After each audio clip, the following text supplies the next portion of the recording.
It was a thrilling 2 hours of action from the Temple of Speed as the Sports Car Open returned to competition in the VRS SCO Sprint Masters just 7 days ago. We have made the trip from Italy to the Styrian Mountains and Austria for the first major competitive race at the Red Bull Ring. It is time for 2 more hours of action in the penultimate weekend of this championship. Welcome back to RaceSpotTV. My name is Arjuna Kenkapati. Delighted to be joined alongside by Lewis McLeod with former iRacing world champion Hugo Luis in the production booth controlling all of the action.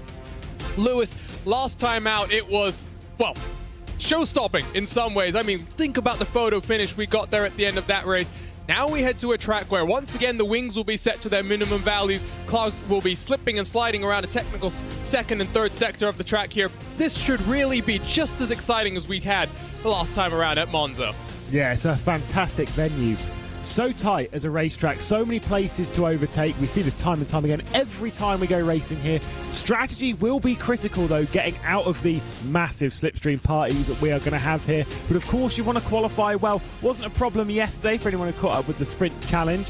Saw a fantastic opening lap from Andaruti, went from 10th to 2nd in a single lap, and it was an incredible fight. And moving in here, yes, you can overcome a poor qualifying, but you really don't want one. Trust me, not around here. You're in the danger zone in that mid-pack.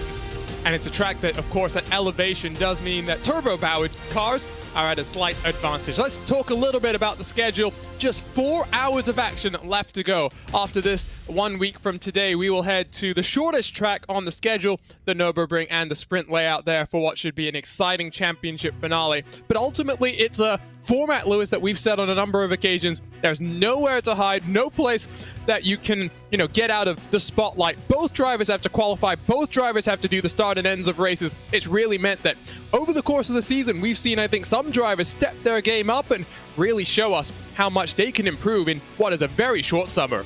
Yeah, 2 60-minute races, a fantastic thrill ride that we've seen time and time again. You get 2 drivers, you switch them out in the middle 10 minutes of the race between 25 and 35 minutes. Of course, it's been a structure that we've seen some teams come to the fore. Me and Samuel Aurora were discussing this yesterday, how it's bizarre because you'd kind of think that people would have an off day rather than anything else. The team itself don't match the circuit, or maybe one driver starts better than the other. But what we've seen is throughout the season, there's been no real specific trend in that format that actually follows. It's been wide open and about getting both drivers to deliver over an hour and 20 minutes.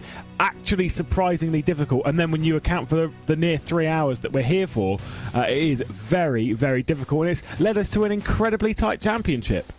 Let's talk a little bit about what we're fighting for. Of course, the point structure familiar to those who watch MotoGP. It's a 25-point advantage to your victor, all the way down to just a solitary point for 15th position. 1 bonus point in qualifying on offer, so the maximum you can take out of a race weekend is 52 points. And of course, the drivers are fighting for their share of $25,000. The prizes on your right-hand side of the screen do mean that you'll split that in half between your 2 drivers, or in some cases, your reserve driver might ask for a share of those winnings as well. But ultimately, you can see that, for example, the 2 Coanda cars scrapping over victory, $2,500 difference between first and second. And let's talk a little bit about that right now here, Lewis. It is now a 13-point advantage for the 93 car after a double victory from Monza.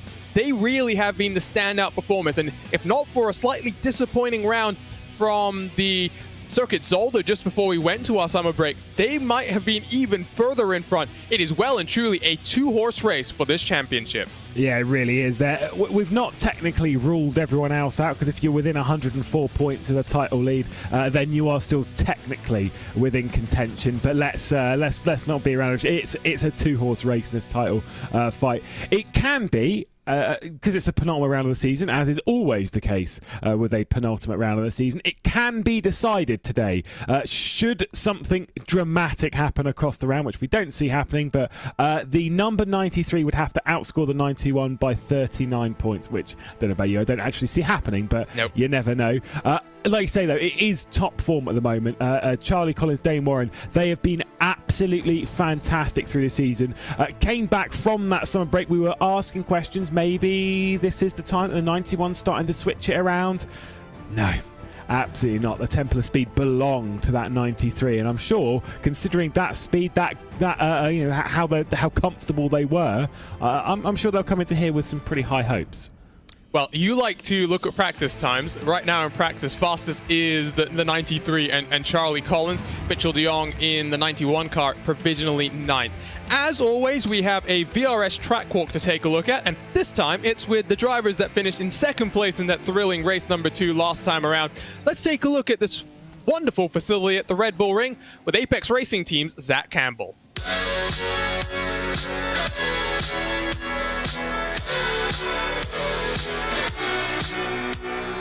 Welcome guys to the penultimate round of the VRS SCO Sprint Masters Championship at the Red Bull Ring. I am Zach Campbell, driver in the number 99 Apex Racing Team Lamborghini Huracan, and we'll go ahead and get right into this week's track. Now, the Red Bull Ring is one of the most gorgeous tracks in the world, but it's also very short and very straightaway heavy, which means we should see the field kind of bunched together a lot like Monza in a way. It's going to end up being one of the most competitive races of the year, I think. And you'll really see, as it's one of the newest tracks to the iRacing service, it's going to be a bit of an adventure for all of us and kind of one of the more open rounds of the season, because so many of us just haven't raced on this track before that this will be our first time doing it at this level, and it's going to make things really interesting. So we'll go ahead and hop into a lap here at the Red Bull Ring, and the first place we want to look is turn 1. Now, normally medium and high speed turn 1s are really tricky because everyone is bunched together. There's really only one optimal line to get through the corner, and when it's set up that way, especially in a corner like turn 1 where there's the anti-cut on the outside and begins to tighten on the exit of the corner, you end up with normally calamity. And so it's going to be the first place where we're really going to end up watching of interest and seeing kind of how we can all make it through there on lap 1. And then immediately your attention turns to turn 3 at the very top of the hill. It's a very long run down from turn 1, and you can get a huge draft uphill. And not only that, but it's also an uphill braking zone. And with uphill braking zones, because the gravity is slowing the car down as well as you're braking, you can really send it and be more confident on the brakes. And so I think you'll see the most amount of overtaking into turn 3, and especially with guys just throwing it up the inside, dive bombing in there, because there's huge potential for that to work. And you'll see tons and tons of moves set up off turn 1 to get turn 3 properly. Next place to look, turn 4, immediately after turn 3, and a lot of the times you'll use turn 3 to set up a pass for turn 4, because you may not be able to get it past the guy by the apex of the corner, and so you can just hold him up through the corner and then draft him down to turn 4. And so it's another potential passing area, but it's the exact opposite of turn 3 and the fact that it's a downhill braking zone. So it makes things a little trickier getting properly on the brake, getting on the brakes where you need to, and not hitting that car on the outside. So I think you'll see a lot of fights continue side by side from turn 3 to turn 4, and then you'll see them go into turn 5 also side by side, because this track is just going to produce tons and tons of great racing. Next place to look, the final 2 corners, 9 and 10. Now, they're both downhill, really heavily downhill, with a lot of runoff on the outside. So I think you'll see guys really kind of pushing the limits, using those off tracks, abusing those track limits through both corners, because they are extremely high speed and they're really tricky to get, especially in the mid and rear engine cars. The front engine cars tend to not have as much of a problem with them, but with the rear and mid engine cars, you'll see a lot of sliding on entry and really trying to chase the car to the outside of the track.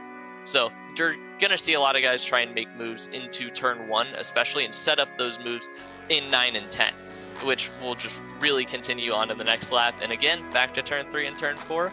And, you know, it's just going to produce tons and tons of great racing because each corner sets you up for another one, especially in making moves. So now that we've broken down the track, let's hop on our VRS onboard and get a lap around the Red Bull Ring in the Lamborghini Huracan GT3. Alright, so here's one lap at the Red Bull Ring. Gonna hold to the left side down this front straightaway, setting it for turn 1 as it comes to view under the Red Bull bridge out there. Gonna come over all the way to the left-hand side of the track, use all the runoff on entry, single apex first corner. We're gonna avoid the anti-cut on the inside, then straddle it on the outside just to widen the exit as much as we can. And then we're gonna run all the way down to turn 3. We're gonna make sure we're gonna use all the racetrack here, just trying to shorten the straightaway as much as we can. Gonna move it over to the left-hand side for turn 3, hard on the brakes at the 100 board. Then we're gonna run it all the way down, get as close to that anti-cut as possible, then on the throttle nice and early before we crest the hill, just to get out on the throttle, spin up those wheels and get a good run off. We set ourselves up for turn 4 again, making this curve straightaway as straight as possible. And we're going to move it over to the left, get on the brakes right as we get under that bridge, hard on the ABS all the way downhill. Going to use all the curbing on the inside and on the outside through here, on the throttle nice and early to defend down to 5. Moving over to the right-hand side of the track through 5, you're going to see a lot of cars getting really loose and sideways through here as the track is really off camber through this corner. So we're going to try and hold it as inside as possible, get on the throttle as early as we can. Nice little tap of the brakes here, as close to that inside curbing as we can get, using all the runoff on exit. Nice and early on the throttle as we run it down to the final 2 corners. We're going to go under this bridge, and then we're going to go just past the 100 board here before we get lightly on the brake, chase the car a little bit on entry as it gets really loose under here. Use all the runoff on exit, look towards that downhill last corner on the throttle early just to balance the car and run it out of the last corner, and that's 1 lap around the Red Bull Ring. Thanks guys for watching this VRS circuit walk around here, the Red Bull Ring, for the 5th round of the VRS SCO Sprint Masters Series. Hopefully this track will put on as good a show as I think it will, and hopefully you guys enjoy. We're in for 2 really action-packed races, and it should be fun to watch, so y'all enjoy!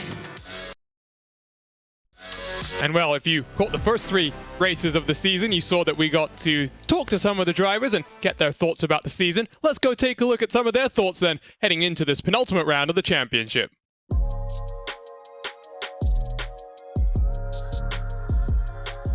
My previous experience in GT3 cars is really iRacing.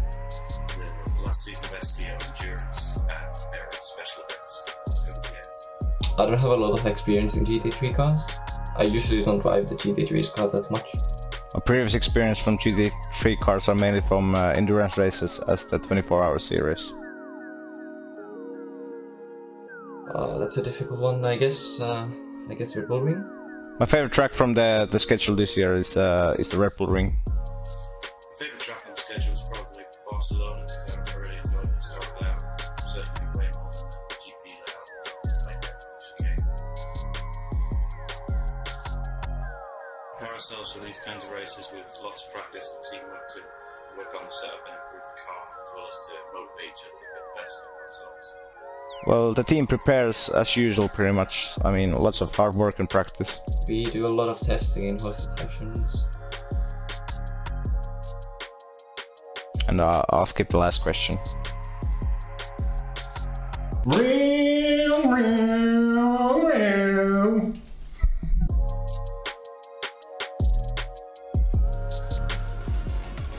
And Hyper Mac Backham having some fun, as he does always. A little bit more fun than those drivers that refuse to provide us some engine noises. And just a reminder, Lewis, that all of our viewers watching today, they may not be able to win on track, but they can win off the track by heading to giveaway.sportscaropen.com. We've got 6 of these wonderful LEGO Technic 911 RSRs to give away. Me and Lewis got one ourselves to go through and build. And what fun it really was, and so many little details that we can appreciate.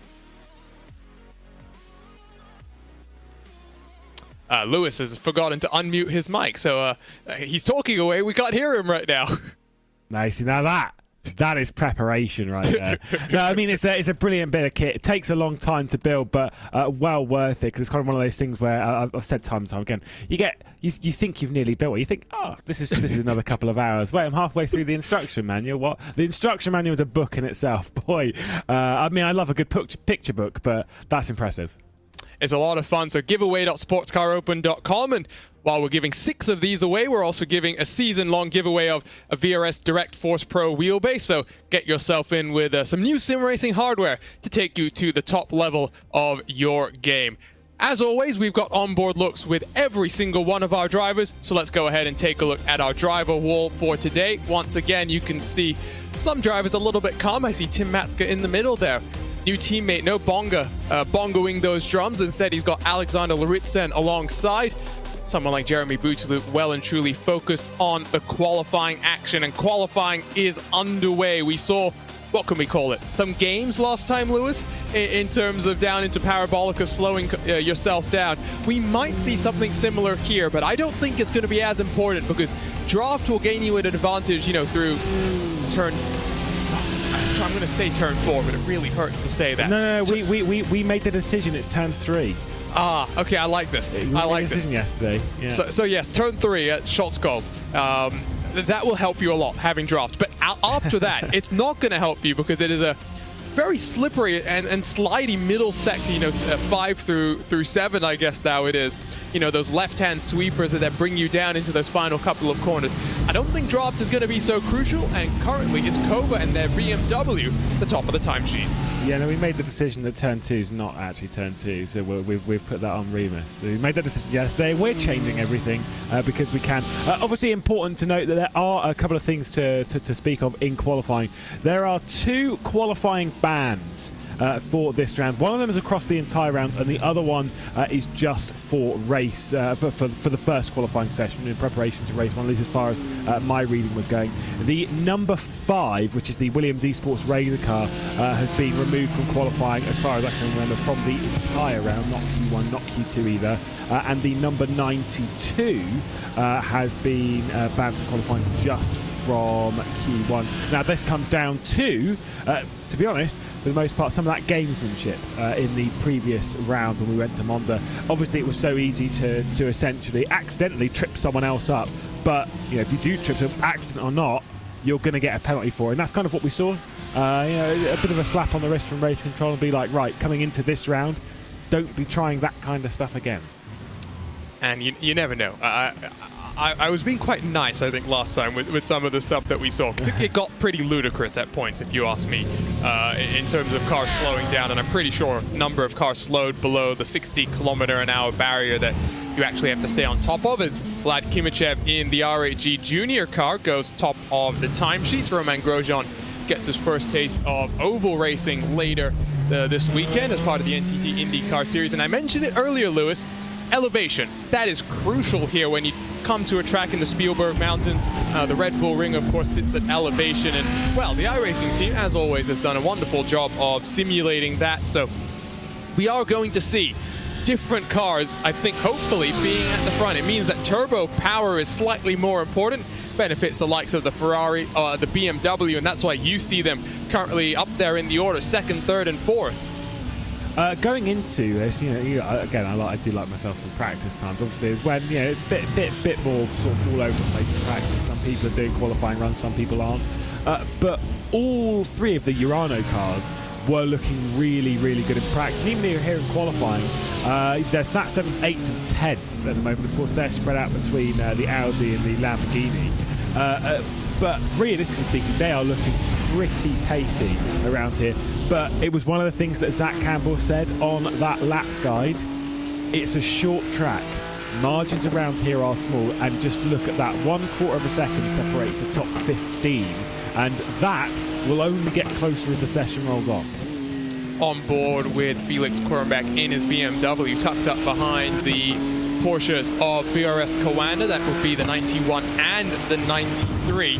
Championship leader sits in 5th, while the 91 car is down in 15th position. Mitchell de Jong doing qualifying duties for that car, so he'll start race number 2, and his teammate Josh Rogers, the king of qualifying, will be on qualifying duties for race number 2. There's an Audi who's just going to squeeze out of the way. That's one of the Urano cars that Lewis was just mentioning. On the left-hand side of the screen, you can indeed see the various car manufacturers. There's got a nice mix of them up there in the top 10. Great to see the Ferraris, which have not enjoyed, the best of seasons, getting up there into the thick of things. Kornbach out of the final corner, you saw running very, very wide. What's it going to be? A 28.556 puts him to the top of the timing sheets. The 93 car still sits then only in 5th position. The 91 improves to 8th.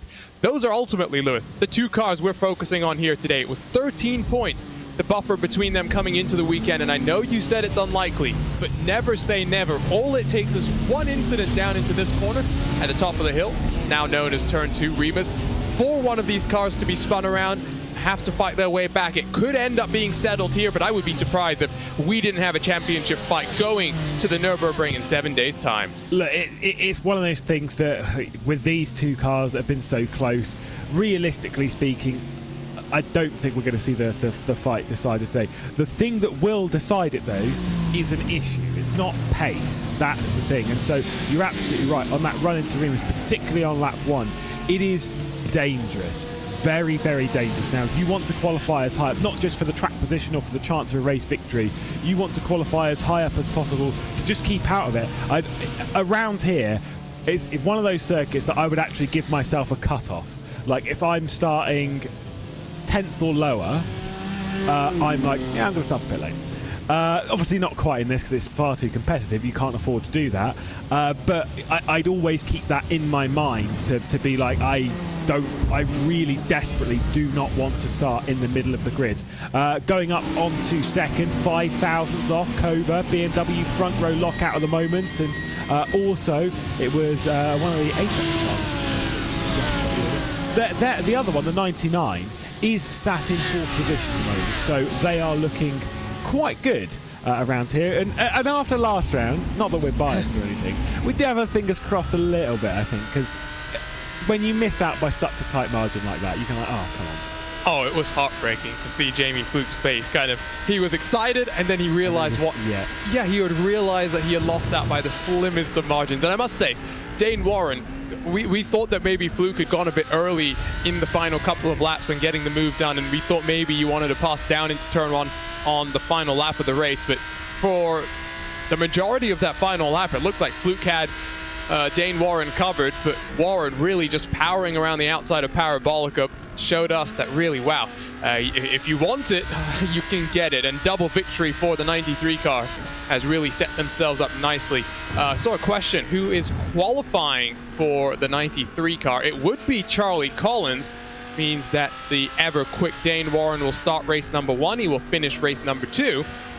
Did see as well that for both of the Warrens, so it's a happy Warren household, as it were, because with the V8 Supercar Pro Series returning to, I guess, Australian television this coming week, Dane Warren, the reigning 2020 champion, has re-signed with the Walkinshaw Andretti United team. His brother, who we've seen lurking in the background on some of the webcams so far, is also signed up with one of the teams, so it will be a double Warren in competition this coming week as those guys get started. So I'm sure those guys and their family very excited about what is in store for them. 8 minutes left on the clock. BS Competition saying we need a red flag now, but I don't know if they're going to get their desires. They're still tucked up behind that double Porsche, double draft as it were, but I have a feeling they'll be down onto pit road this time around. Just by the way, a bit of a note on that thing that I said of the qualifying bands. It's just for those two, the 92 and the 5, being the Lego Technic car and, of course, Williams Esports Razor. The ban is just for qualifying ones. It's not across the whole event. It's just qualifying ones. They'll be back out in Q2 and obviously back out in the race. So they'll be, to be fair, again, I wouldn't necessarily mind starting at the back of a good round here because you can definitely pick up quite a few pieces over that first lap. Qualifying laps then coming in. We are past the halfway point of the session, deep in the slipstream. BS Competition sat behind those VRS commanders once more. It's Charlie Collins, though, leading Mitchell de Jong around, which, I mean, I get, you know, they're all trying to help each other and whatnot. They're still part of the same team. When you're battling for a championship, there's one car that I would not want to be dragging around the Styrian Hills. It would be the 91. Yeah, no, I definitely get what you say, but at the same time, as Valtteri Alander has pointed out in our Twitch chat, Tuomas Tatsila has set his lap time without any qualifying draft assistance. So draft, like I said, especially when you're running such little wing at a track like this to maximize your straight line ability. Here through turn 6 and in towards...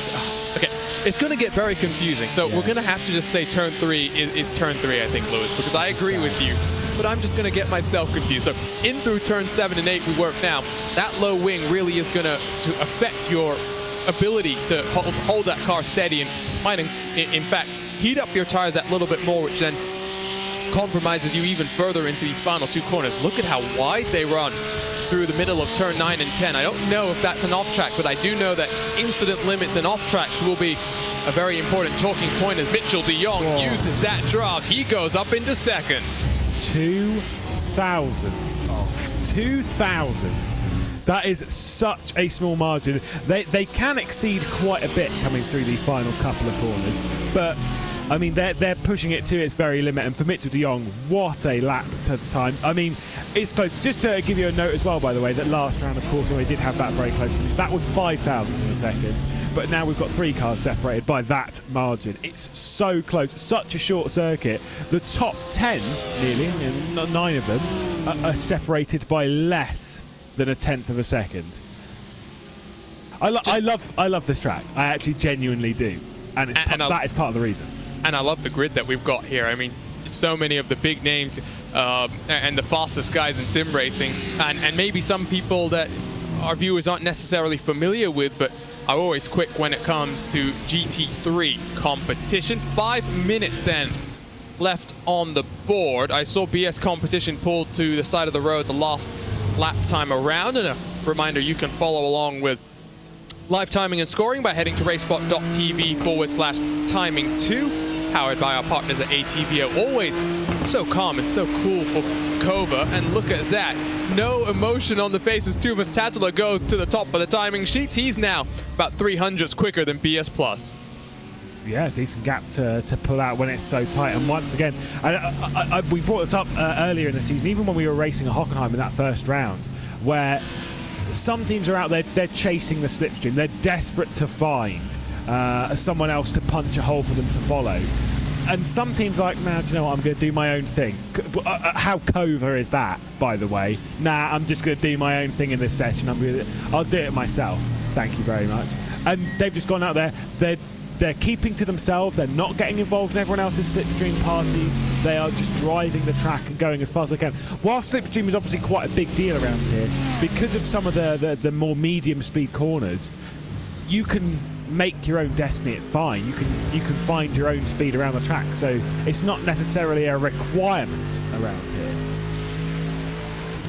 And I think it's just good that we don't have to see those games that we saw being played at Monza, where basically everyone was searching for their own bit of the draft.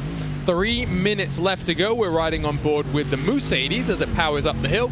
Naturally aspirated, so of course it will be interesting to see how they cycle out then in terms of lap times. Interesting to note that the Mercedes is sitting up there in 4th, so while Turbo Power has got the cars up into 1 and 2, very much seeing that the balance of performance has really been nailed by the Sports Car Open team, because of course we do have a manual BOP Lewis, which is always wonderful to have.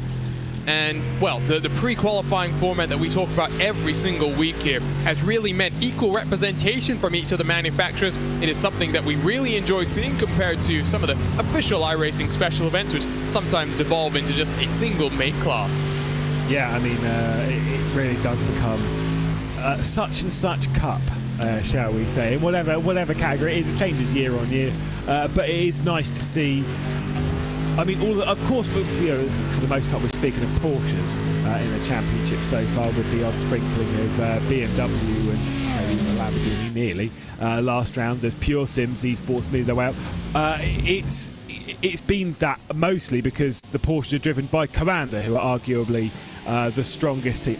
Not really much of an argument. The strongest team on the grid. Their ability to deliver every single track we go to, and that's why they are basically always contending for the race victories. And so, in that sense, we don't tend to see too many other cars up there, and it's because of that very reason. Whereas here, it does seem a bit more balanced. It does seem a bit more oversized. We've seen it the last couple of rounds where we've seen the BMWs, we've seen the Lamborghinis, we've seen the Ferraris get a little better. The Ferraris are looking quite good, as you were alluding to earlier. And just so you know, by the way, the 2 VRS SCO cars have switched around. It is now Mitchell de Jong leading Charlie Collins round, and Felix Quenback, I think he must have a radar in the pit lane to tell him when the Commander cars are going, because he was sat on the rear end until that very moment there, backs out of it. We'll still have time for one more lap. Interesting that for the second time he's backed things out, and you're right, he will have one more lap, because when the checkered flag waves, drivers are allowed to finish their qualifying laps here in the Sports Car Open. Through the middle sector then, what can the 93 car do to respond to the pace from the 91 on board with the Welshman Charlie Collins as he works himself in towards turn number 7. Oh, kicking up some gravel is the car in front, and a bit more on the exit of the corner. We mentioned track limits would be a concern. 20 incident points is your limit for each of these races before you start getting time penalties. So something that we will have to watch out for is down the hill, final corner. Look at how wide the 91 car runs. The 93 car just a little bit more controlled, using all of that track on offer. Collins looks up. What will the time be across the line? It's a 5.60. It's not pole, but it is fourth. It's a Coanda, row number 2. Yeah, I think De Jong was a little bit too quick through the final corner as well, and dropped a wheel wide. That's the apex lap done as well, as they've run too wide, instantly pulling off to allow Quernbach as well to come straight through. Lauder curve, bites another one. It's so easy to do through there. The other apex car picking up a little bit of slipstream. There's still another lap to come in though from Victor De Jong, from Charlie Collins as well. This pole position is most certainly not secured. Pressure is on. The checkered flag is out. Final opportunities for drivers to better their lap times. Who's coming up to the line? You can see Core is coming through the middle sector. It's the 81 car that's crossing the line right now. That's Jeremy Bootsloot behind the wheel.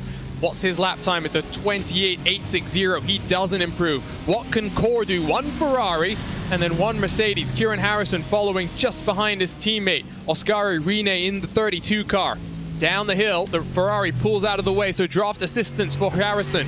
Here we go. Oh, just amazing to see how much of the track these guys know that they can use. What will it be? A 27 and counting is a 5.80 to beat. It's a 6.12. He'll stay where he is. Good effort though, very good effort. Well, I think behind this, Charlie Collins is still on a lap. There's the Energy Sim Sports Ferrari. Collins has got one more corner to go and was able to get past his teammate. De Jong was slipstream down into turn 4. Across the line for Collins, does improve, gets onto the front row by 2 thousandths. Oh, it's so close. These margins are incredible. 300 separates first through fourth. Wow, we are in for a treat if these lap times are anything to go by. Here comes Eduardo Bourget practicing a pit entry. I'm not sure that's how he's going to want to enter the pit lane when it comes to the race itself. And something you had mentioned yesterday in the GT4s and the Sprint Challenge, Lewis, is pit entry here can be tricky. And it's not necessarily your favorite pit entry. I love the track. Absolutely love the track. The pit entry, though, is a disaster. It really is one of the worst pit lane entries ever built. It's hilariously dangerous. I mean, it is what it is, though. It's everyone's got to deal with it. It's just you're slowing down quite a bit to hook this tight right-hander coming in whilst it's a very fast right-hander normally. It is quite a dangerous corner, but it's one that all the drivers must be aware of. And I'm sure we'll have it a little bit of light communication between a couple of teams, especially if you're in a group. You'll need to throw a message to be like, hey, by the way, we're pitting in now, just so don't run into the back of us, yeah? 4 hours of action left to go. Let's go trackside here in the Styrian Mountains. Let's turn up that most famous song in esports. Let's take a look at our starting grid here today.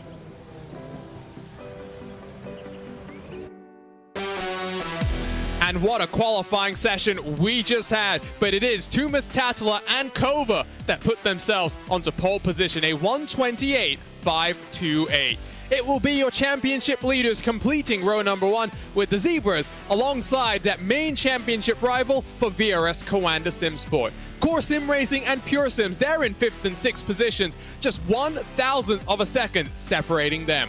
Apex Racing Team will be led to the green flag by Jamie Fluke, who's looking for some redemption from that photo finish from Monza. RAG Esports Junior Vlad Kimichev with a very impressive qualifying performance. Watch out for Quintin Violate, always quick, starting in 8th position. Maxime Briant, the second of the Apex Racing Team Lamborghinis, in 9th position with Energy SimSport, one of their best qualifying sessions this season so far. They complete the top 10 with just over 1/10 of a second separating those top 10 cars. Core Sim Racing in 11th place, only 2 thousandths behind the Ferrari in front of them, with Dylan Shrivens for the Urano Esports team looking to continue what has been a solid season so far. Arnage Competition and Urano, the same qualifying lap time. They're 13th and 14th with that second Urano Lamborghini in 15th alongside Tim Matska, a podium last time from Monza.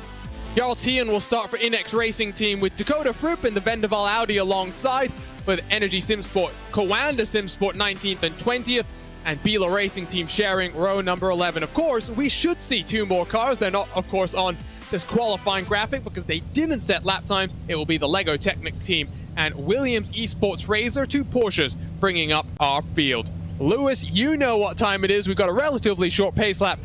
24 cars ready to go. Who will come out on top in race number 1? Yeah, who are we cursing this week? That's the big one. Trend from yesterday was at least on the race starting from second. Every time someone did so, they led into turn 1. Didn't necessarily win the race though. I am gonna go BS competition. I'm fancying that. I'm fancying that BMW right there. Sorry. You like the Zebra, so I apologize in advance to Florian and the crew. I'm going to go with the form book. I'm going with second place, Dane Warren and Charlie Collins. Not just because I want some championship intrigue, but they are just looking so strong.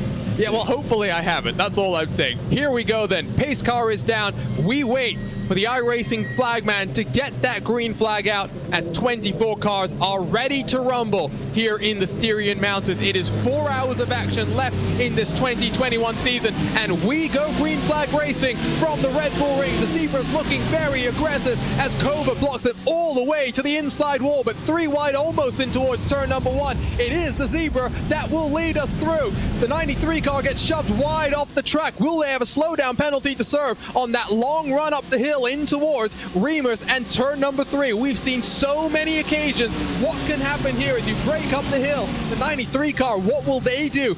Knowing the championship is on the line, Antiohola goes defensive, parks it on the inside curve, but now the run down into turn 4. What can Dane Warren do? Yeah, just not able to really hold firm. The drive around the outside at Remus is normally quite good, but there just got bogged down onto that sausage curb and was unable to exit the corner. You've also got Core as well, defending for the 91, nearly making contact with a 93 as well. That was a little bit sketchy, but all of them coming out alive at least, as so it seems at the moment. I don't think anyone's actually had any issues on this first lap, and there's a curse if ever I've heard one. You don't want to say that as, oh no, it might be that second Coanda Porsche that loses out to the Mercedes, that core sim racing car looking racy. Was there contact? The championship leader almost gets turned around. They'll recover, but now down to the edge of the top 10. Yeah, it was just a little bit of a tap from the Mercedes, but this is a sketchy moment. There's a bit more contact as well as they're trying to fight their way through on the inside of R8G. You've got Pure Sims as well off in the background. It's so tight running through the penultimate corner and down the hill. Urano Esports trying to get down the inside of Apex as well. There's going to be contact, and Apex are going for a bit of a slide, and Maniti are going to come through. 3 wide across the line, but drama for your championship leader. They're now down in towards, what is it, 10th position. Lots of work for Dane Warren to do as lap 1 is in the books. Maniti running wide over the anti-cut curve. Urano getting pushed by the Apex Racing Team number 98 car down this straightaway.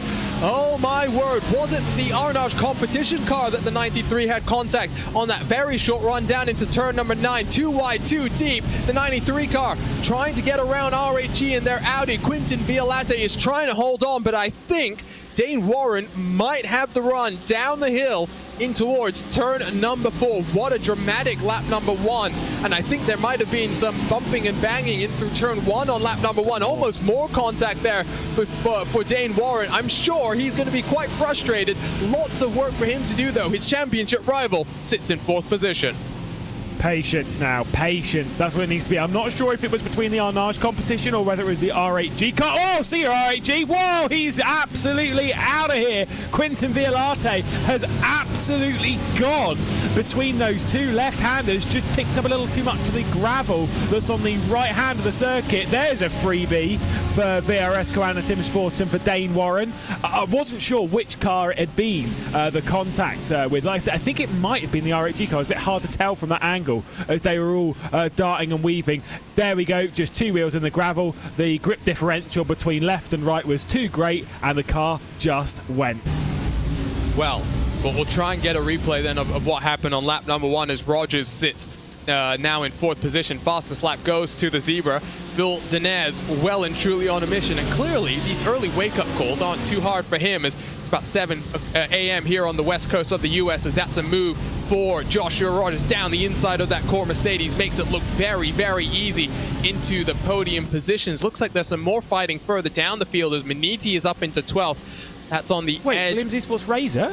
Yeah, that's what I was just going to say. On the edge of the points playing positions, Williams Esports Razor has climbed their way through the field. They're now in 13th. Here's a look at what happened first between Core and the Coanda Porsche of the 93 car, just deep into the braking zone. That's a little bit naughty, but let's keep watching. This is what I think... Oh, well, no, we're not going to keep watching, but I wanted to keep watching there down the run because there's some damage now on the left front corner of the 93 car, and I'm a little bit concerned as to what that's going to do to, A, the straight line performance for Dane Warren and Charlie Collins, but also just the cornering characteristics, especially through those tight and slippery bits.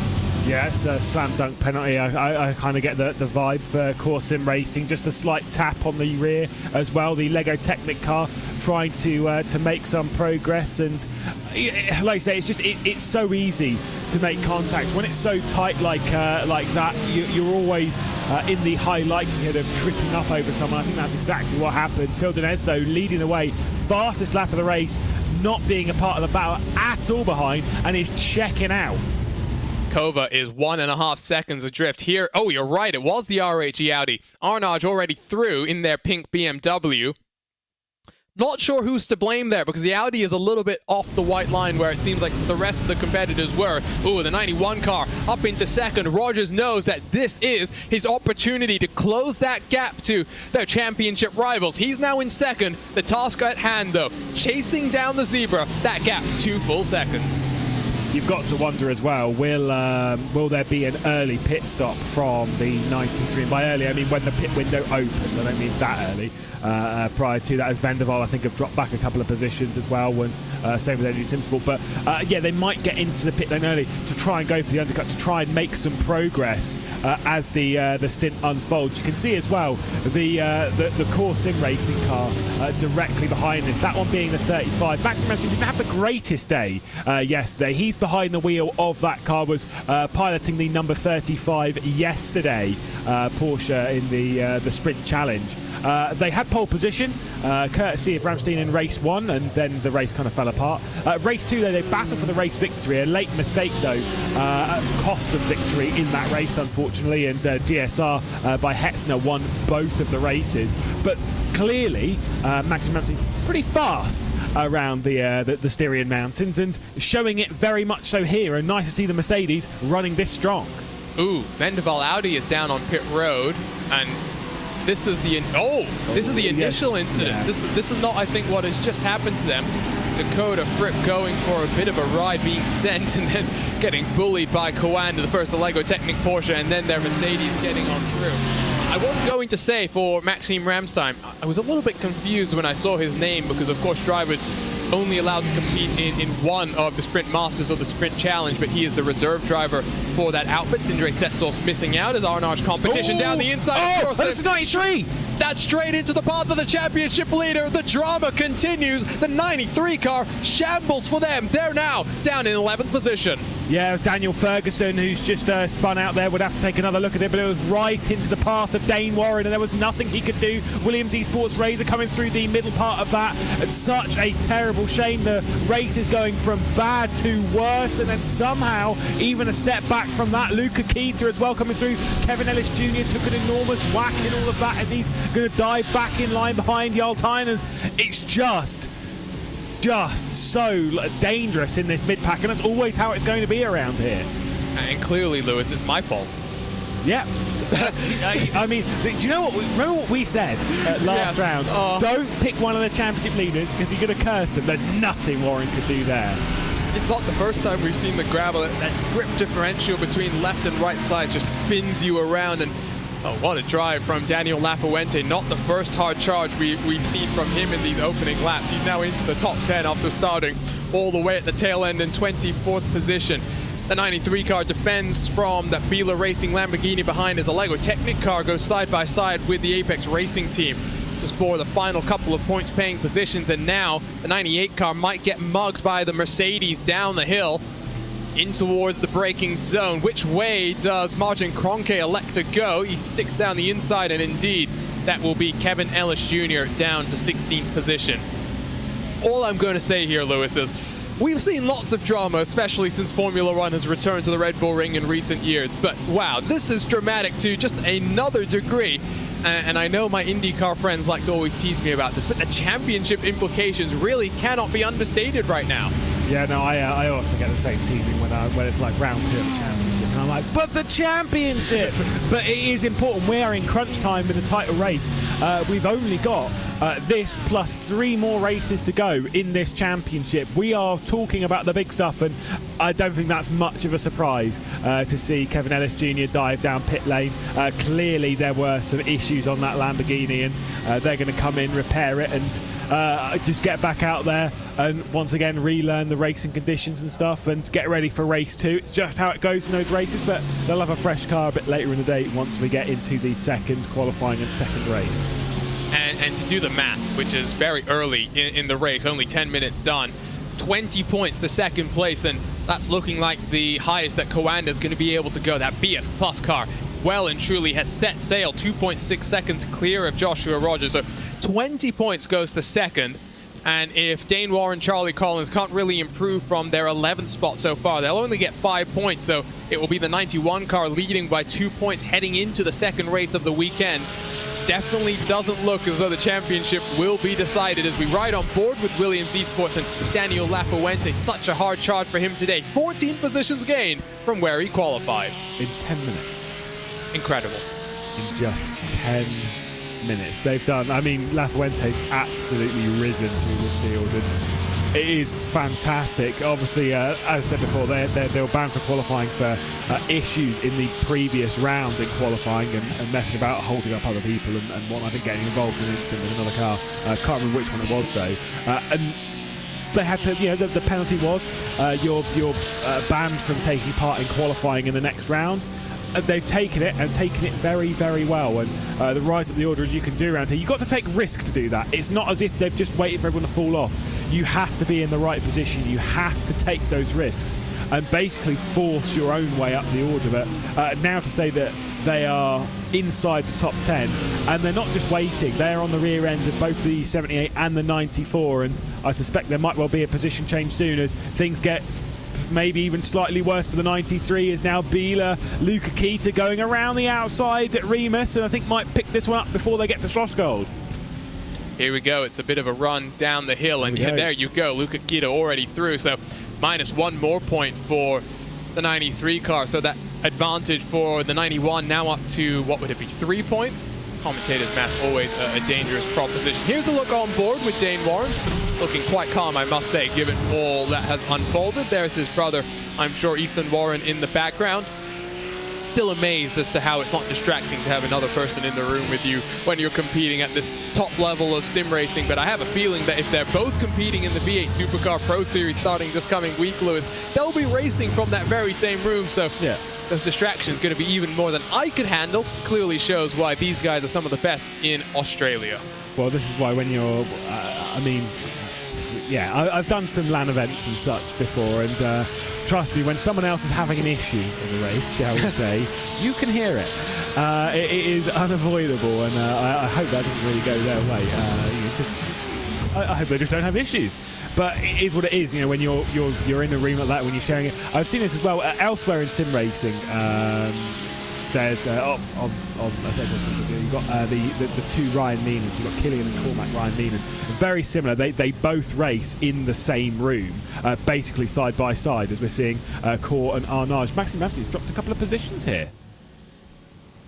Who's that coming down the inside? That is the Ricardo Rico driven number 23 car. They were very strong in our opening round, has kind of struggled for consistency since then, and there goes Arnage. They're now into the top 5. I think Ramstein just settling into the rhythm of the racing here today. Of course, his first appearance on the season.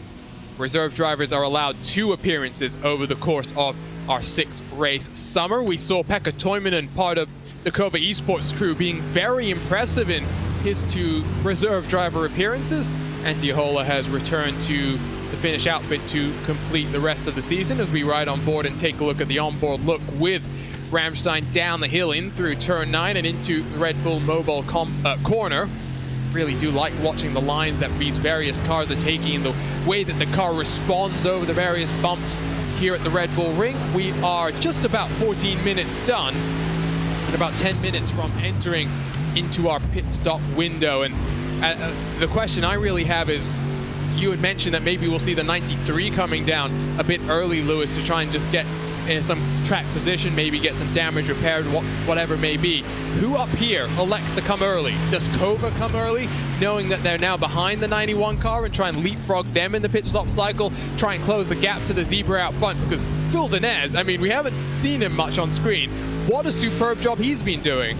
Yeah, like I say, I mean, to be fair, the fact that we've not seen him shows how well he's been doing. 3.5 seconds clear and set quite a few fastest laps over the opening stage of this race. As look at this from Williams Esports Racer Lafuente, back down the inside, no way through.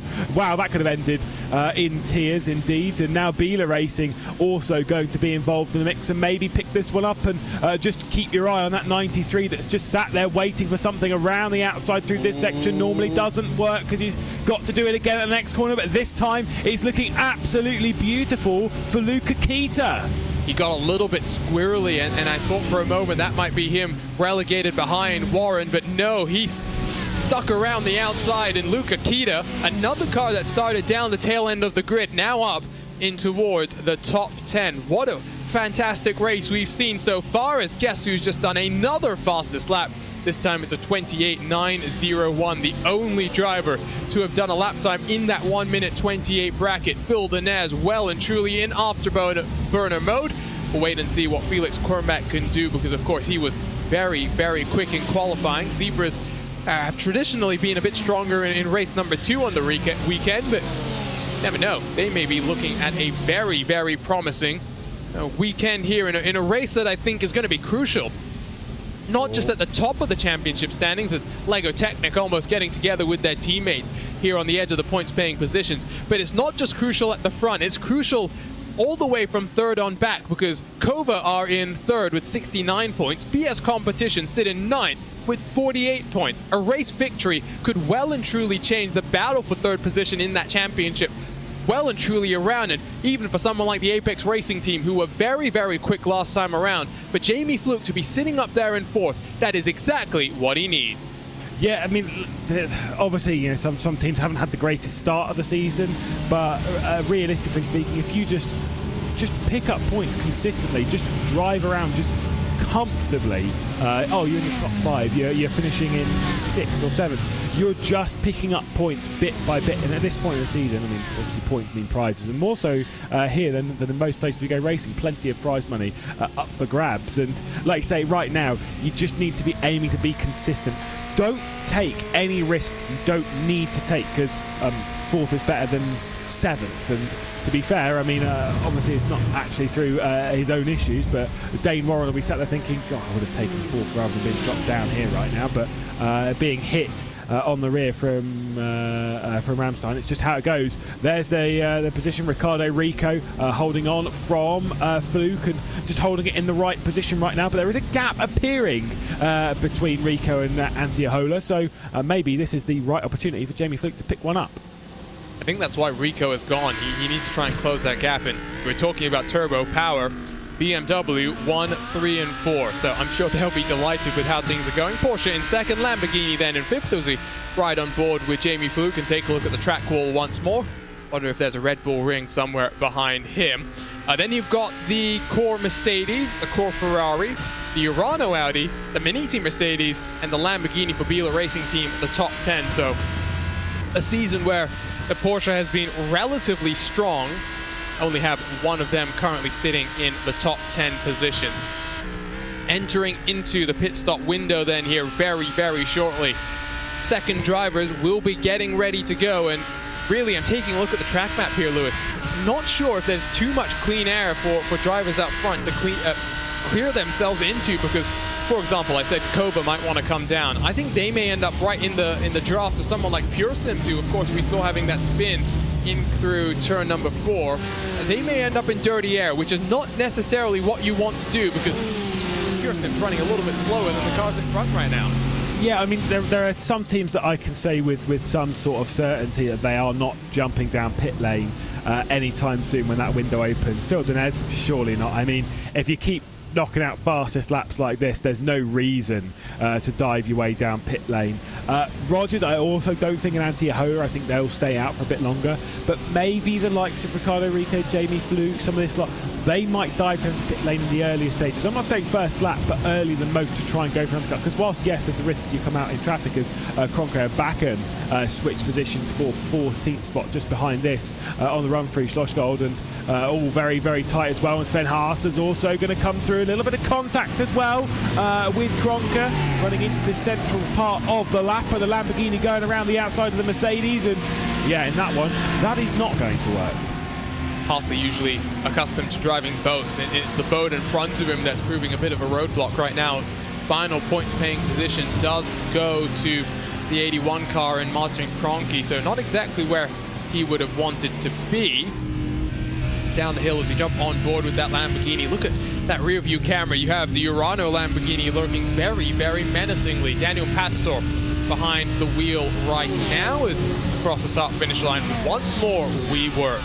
It's been a fun season so far, Lewis, and of course, only about 3.5 hours left of racing action. I'm going to be very sad when the summer wraps up, and I do hope that while this SCO Endurance Series does return this coming winter, scheduled TBD of course, hoping that the Sprint Masters and the Sprint Challenge return next summer, because it's really been great to have another top-level GT competition back on to the iRacing schedule, as that's a send from Sven Haase. That was, nearly door open, and a bit of a smash there into the side from Haas, but managed to pull it up on the brakes, and now obviously he has to keep his eyes on his mirrors as you got the Urano Lamborghini of Daniel Pastor just sat there. I mean, for me, like I've always said, as much as I do like myself a bit of endurance racing, I'm always more of a sprint racer. I like myself some sprint racing. Hour long, hour and a half is like the maximum in the sense of Grand Prix racing. So I don't know who counts as a sprint. But you know, I come from more of a touring car background. I like the quick racing, I like the intensity that comes with it, because it's flat out racing. You still have to apply the tactical games, you still have to be involved in the mix, but you've got to play your cards right at all times. In endurance racing, you've got time to come back from it. In sprint racing, you don't. You have to be perfect all the way through. 78, always a great number when it comes to racing. Yeah, and we absolutely. saw exactly both of our numbers, in fact. Maniti Racing, impressive podium last time at Monza in race number 1. They're looking to try and get past Urano and Andre Melchers, but they have to be careful not to open the door to Luca Kita. On board with Matska, and as I said during qualifying, new teammate for today. No Ruben Bonga in action. Instead, it is Alexander Luritsen jumping behind the wheel for the Maniti Mercedes. Up the hill into the braking zone they go. Look at how the car closes on the Audi in front. Does he get the power down nicely? I don't think he's going to be close enough, as Haase just got the move done on Kronke. They're still fighting side by side. Oh, this is fun. This is incredible. As Zach Campbell said, this is going to be an interesting race, Lewis. I didn't necessarily believe him because of the characteristics that you have to set your car up to have, but these guys are really putting on a show once more. The thing is passing around here is so much harder than you think. It's not, yes, slipstream's great and everything, but to use Sven Haas for an example here, has got to the inside of Kronke quite a few times. There's another look. Is he passed? No. Was he passed at Remus? No, he wasn't. Was he passed in the previous? Nope. Still sat there behind the Mercedes. Your timing for a move is critical. You need to understand the advantage of your car, because you need to pass before your car has an advantage. If you're passing at the point that your car has an advantage, well, guess what? You'll be through and then be re-overtaken. As Phil Denez, goodbye again. Another fastest lap of the race. The pace is ridiculous. The sense that he's pulling away from Josh Rogers at that kind of rate, just lap after lap after lap. I wouldn't want to be Felix Quernbach right now, in the sense of you're watching your teammate do that, you think, I've got to do that. Well, again, he was quick in qualifying. He was very quick. Maybe they just have figured out the secret sauce, as it were, and have dialed their car in perfectly for the weekend. Of course, the Zebra is one of our favorite liveries on the track here today, as the LEGO Technic car looks to the inside of Jarl Tien, who goes a little bit deep under the brake, opens the door for one. Does the second Coanda car slip through? We're riding on board with Haase, who's got a great view of the action. Yeah, good effort. I'm not sure what Jarl was doing there. Left the apex and the door wide open, and obviously it was going to be pounced on. Clearly a little bit too hot on the brakes. Martin Kronka is going to come through. Sven Haas's just waiting there at the moment to maybe pick up the spot. Not able to find his way through on the Ferrari, and Jarl going on the attack almost straight away for an X, leaving it to the inside, but no way to make that move. As I've seen Jarl make some brave moves in my time. That would have been right up there and wouldn't have worked. Haase has the popcorn seat right now as Tian is in the final points paying position, as only 60 seconds to go until the pit stop window. So for these cars next time around, they will, if they want to, be able to dive down onto the lane. Once again, just running very, very wide through the final quarter.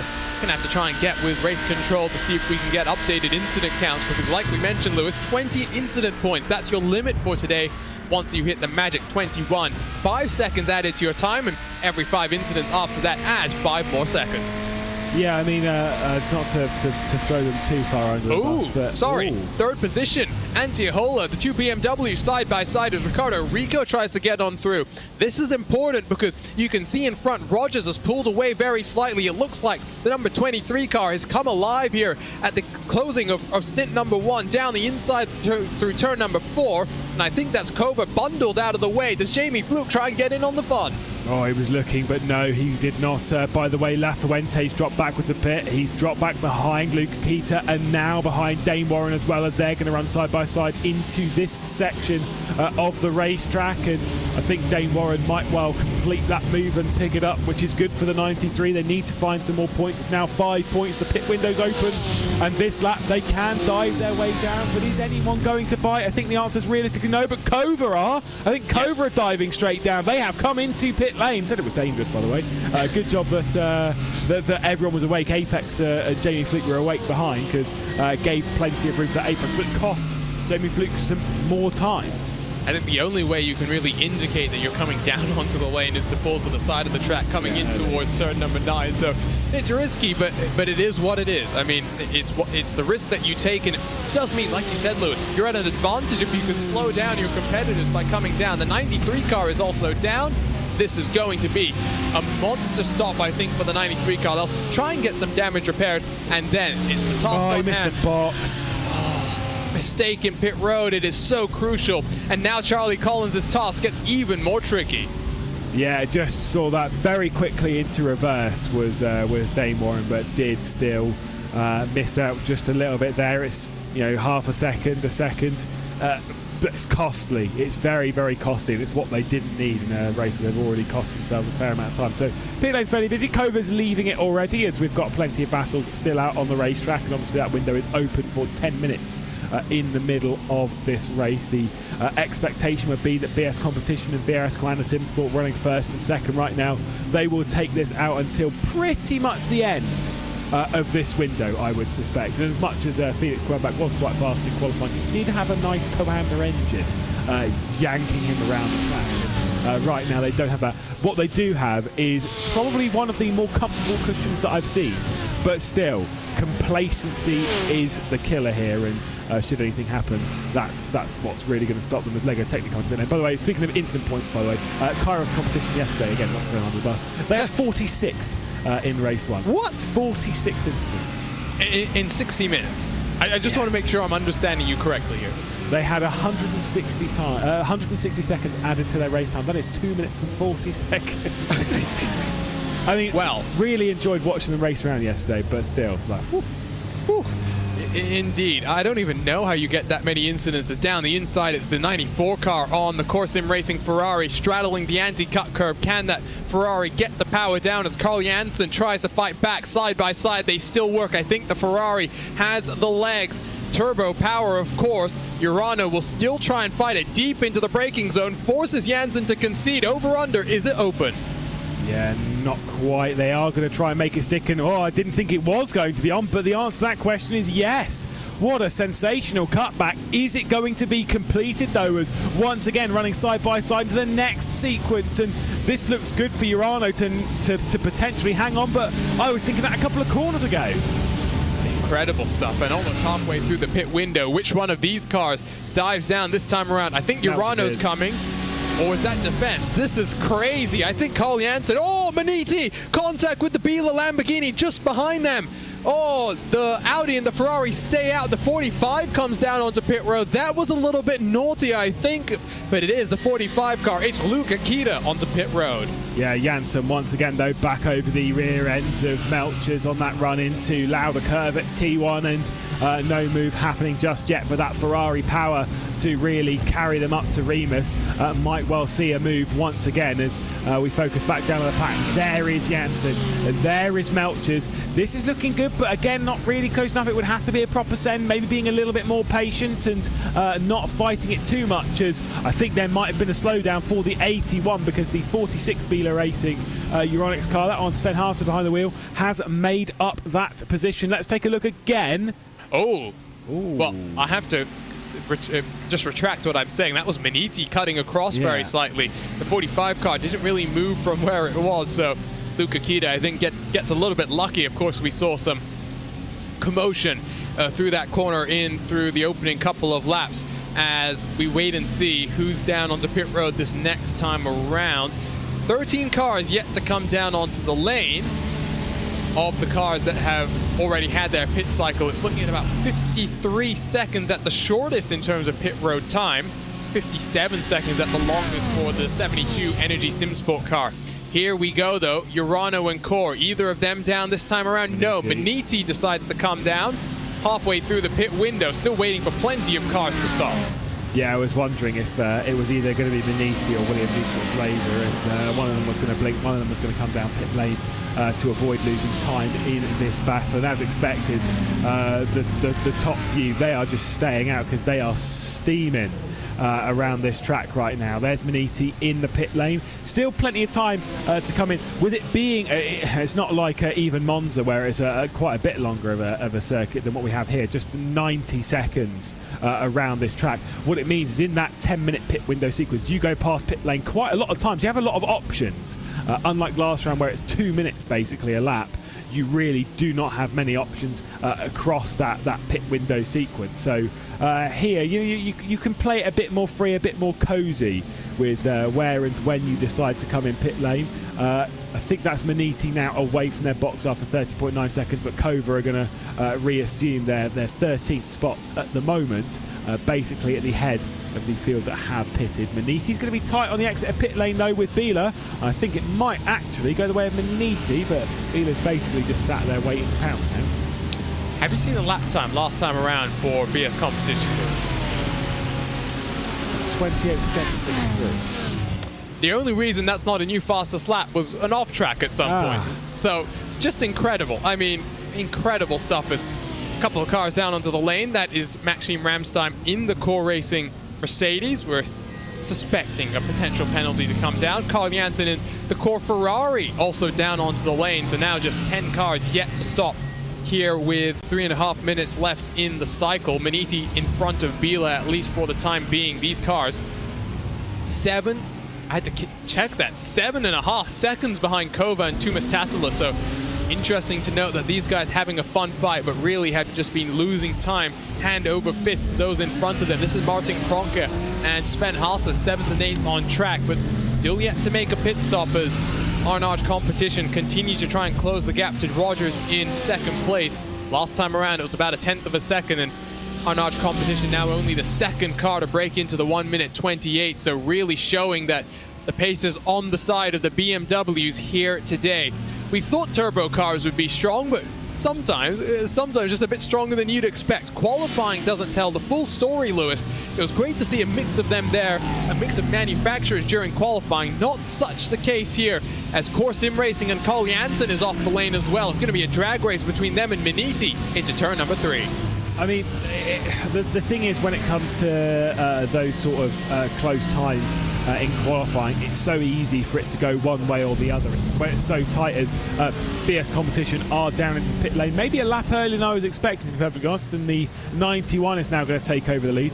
But the form book itself can be a bit all over the place because around a second like this, whilst we'd expect some cars to do better than others, etc., when you've got such a small margin, I mean, you think of this time, how many times you've been in your qualifying session and you've been over a tenth off what you were expecting to get. Now, a tenth in this is the difference between starting first and starting ninth, and all of the cars are close enough where they can sort of see those differences, where a tenth does make an enormous difference. And like I say, in that sense, we might see the unexpected up towards the front. But I mean, to be fair, right now it is BMW that looks like the prized car around the Styrian Mountains. Around to complete another lap, and you can see BS Competition out of the pit lane. The curiosity will be, what will the gap be between them and Kova and the number 91 when it comes into the pit lane?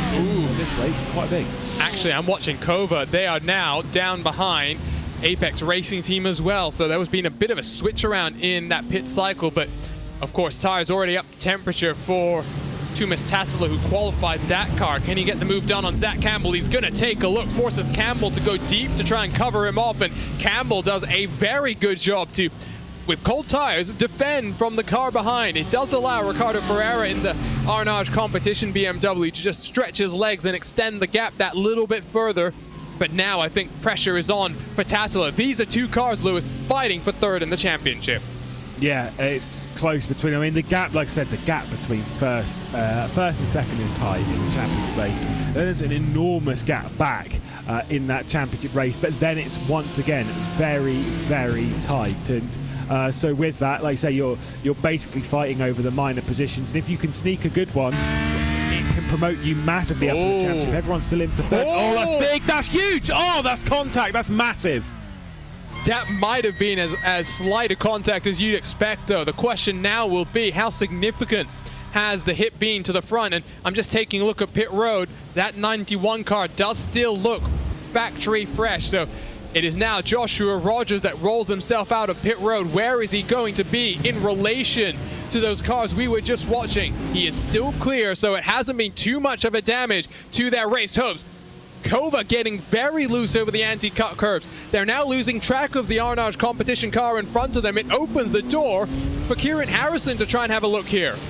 Yeah, it was quite a large whack. We'll see what Harrison can do. There goes Tumas Tatala to the inside, though. Once again, though, might work out in favour of the Lamborghini, might work out in favour of the Mercedes as well, as Harrison's going to try and drag his way past the Kova car. Not able to do so. Back into the slipstream of the Lamborghini, and Kova going to be able to hang on. Looking back to the inside, the core covered off nicely. Back down on the big dive, downhill, that late apex, and the Lamborghini always picking the outside line at the moment is Campbell, and always managing out to come out on top. It was Josh Rogers who had that crash coming into pit lane, and so it's Mitchell de Jong behind the wheel at the moment. And I mean, it looks okay, but they are so lucky, because that can very, very easily, just basically, not in a sense with this, but it could really damage the rear left, could almost pop it off. So yeah, they are lucky right now. Oh, that's a dive. Uncharacteristic mistake. That's all I'm going to say from the two-time world champion Joshua Rogers. Uncharacteristic all by himself to have made that mistake, but it seems as though they've gotten away with one. BS Competition, by the way, trying to run away, about 6 seconds clear of the Coanda car in second. About 8 seconds clear of this battle for third that we're watching right now. Over the anti-cut curve, they straddle themselves once more. I think Campbell might be just enough in front to avoid the dive from behind as we jump on board full screen with the Mercedes. Fifth gear, climbing up the hill. Does he look to the inside? No, he will back it down and try and set the move out. Set the move up out of Remus corner. Can he get the run, though? I don't think he's close enough either. This is a fascinating battle, and this is where once more we're reminded, Lewis, that these are the best in sim racing. The margins are so close. These moves need to be set up, and they need to be executed to perfection. Yeah, like I said, you can't just rely on just doing it on any random corner. You need to work out where the advantage of your car is, the advantage of their car is, and find the middle ground and take advantage at that point, get past, and also clear away, because it's why you don't see too many moves down into Lauda. Whilst there could be more, because that run through the final corner at Red Bull Mobile, you can get really, really good drives by judging it well off the car ahead and make a move into turn one. You just don't see it happen, because why would you make a move into turn one? You know that if you do that, you're going to be a sitting duck on the run up the hill through 2 and 3. So realistically speaking, you don't tend to see it that much. But right now, they're all just basically doing exactly the same thing in 3 completely different cars. The question I have is, can Ricardo Ferreira pull away from these guys and maybe have a bit more of a stranglehold on that third step of the podium, as once more we ride on board with Harrison and get that on-board look with him as well. Down the hill and then up the hill in towards Remus. What an interesting braking zone it can be, because the corner itself is slightly off camber once you get to the apex, rather on camber I should say, once you get to the apex of it, but then rolls off the camber as you exit the curve and then down the hill.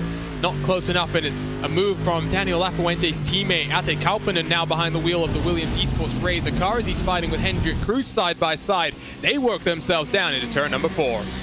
Yeah, more side-by-side action on this run down the hill, and every time we've seen it work out slightly differently, seems like it's going to work out in the favour of the Williams Esports Razor car. They're battling out with the 45. They've risen up the order together, and it's the Lamborghini who might well come out on top as well.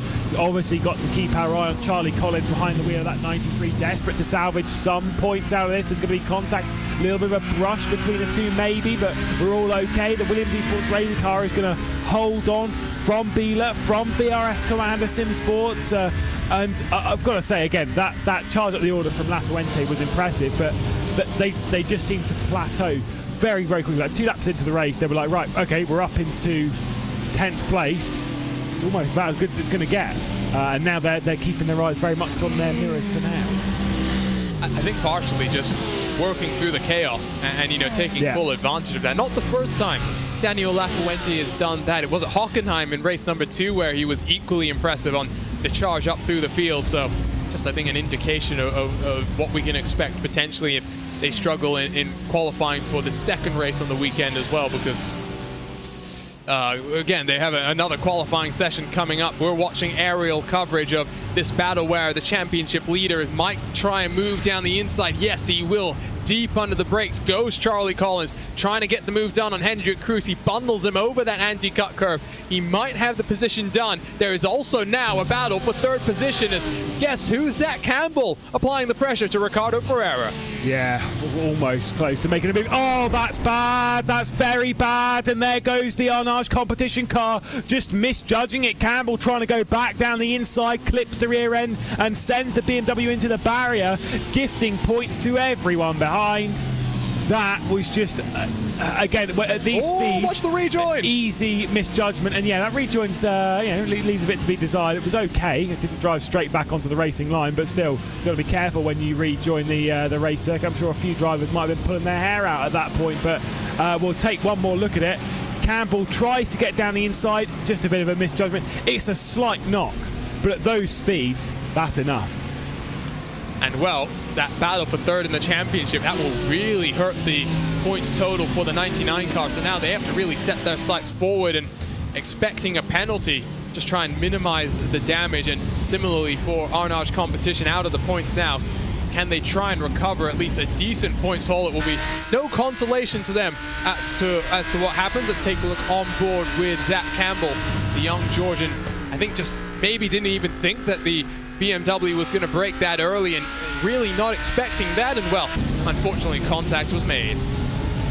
Yes, like I say, it's tight at that point. It's like I say, it only takes a light bit of contact right there. Obviously, it seems a bit heavier than it was realistically, but it only takes a light bit. When you're trying to turn like that and you're basically being unloaded on that side, it's just enough to basically pinch the car and send it around, and it looked like quite a large hit. And you can see that. I mean, for Campbell, it's an easy mistake to make. It's so easy. He's trying to be aggressive, trying to make up the positions, trying to go for it, and there is no no malice in that. It's not what he was expecting to do. He wasn't trying to barge his way past. It's just an accident, and a minor misjudgment being aggressive at this point of the race. You've got to be aggressive around here, though. You've got to make up those moves. Like I say, if you aren't aggressive, if you aren't trying to force the door open like that, you're not going anywhere. Not around this racetrack. No, definitely not. And so, well, more heartbreak for Arnage competition, who, like I said, a very impressive start to their season, has kind of gone from bad to worse, I guess, for them here in the second half of the campaign. This is the 81 car tucked up in 13th position. Should be noted that the incident for Ferreira and between him and Campbell has opened the door for the 93 car to just move itself up through the grid. Now chasing down the Williams Esports Razor car just in front of these cars is, oh, that's a bit of a block from Jeremy Bootsloop as he saw his teammate coming down and, well, opens the door because he sends it deep on the Bila Racing Lamborghini. The Lego Technic car gets through, and now can the Bila Racing team lose another position to Inex Racing? Jack Sedgwick down the inside, too wide, too deep, in towards turn number 4. Can Inex maybe get the move done on the Lego Technic car? They looked for a moment like they might try and get it done. They are still too wide as they come off the corner. Yeah, and they are still running side by side. The two teammates battling it out. Oscar, they'll say, well, thanks for that one, buddy. You've really helped me out there, and gets by Jeremy Bootsloop and up into 13th position. Really, really nice move. And still side by side behind us, Sedgwick and Heinrich battling it out, and it is going to go in favour of the Ferrari. And look who's coming through as well. Ricardo Ferreira as well in our Nage competition, just poking up over the hill behind us and trying to make up that position as well, and does get by Bila. It's a tight fight here for 13th spot. There's a lot of drivers a part of it, a lot of teams in this, and remember that points go down to 15. So our Nage competition has that final points-paying position, at least for the time being. Heinrich, which way does he go? Nowhere to go. Up the hill in towards Lauda. Look at how they just use all of the curb, using that anti-cut curb to just kind of indicate the track limits and get that power down as smoothly as they can.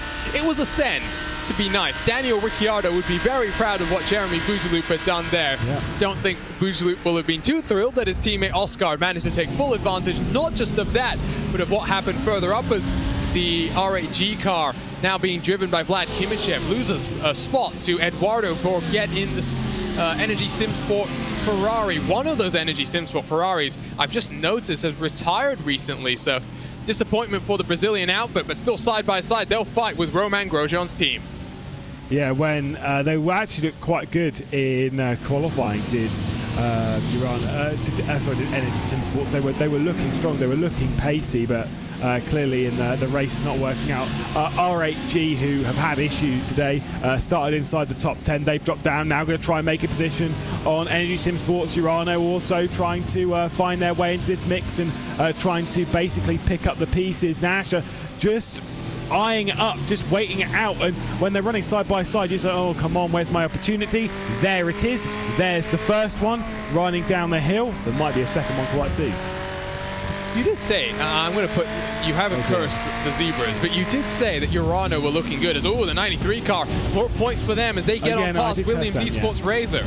I did curse Urano a little bit, sorry. Just a little bit. So maybe you got your curse out there, and, well, it's looking good for the 89 cars side by side for third. Apex Racing team, they know they may have a penalty. They may try and make it as difficult as possible for Kova and maybe allow the core sim racing Mercedes to come on through here.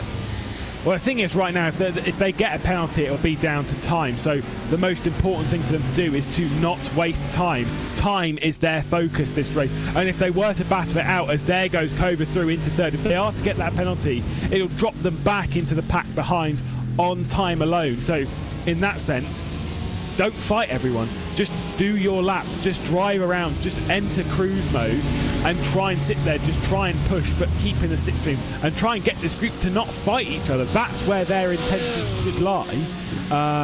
Because the bigger the gap, if you have a 20-second time penalty, the more good times you can tick off, especially whilst that train's battling, you may not end up losing as much as you think. So Tatila through to third then. Gap in front to Mitchell de Jong, about 2 seconds, 2.5 seconds, so might be a little bit too much for them to overcome.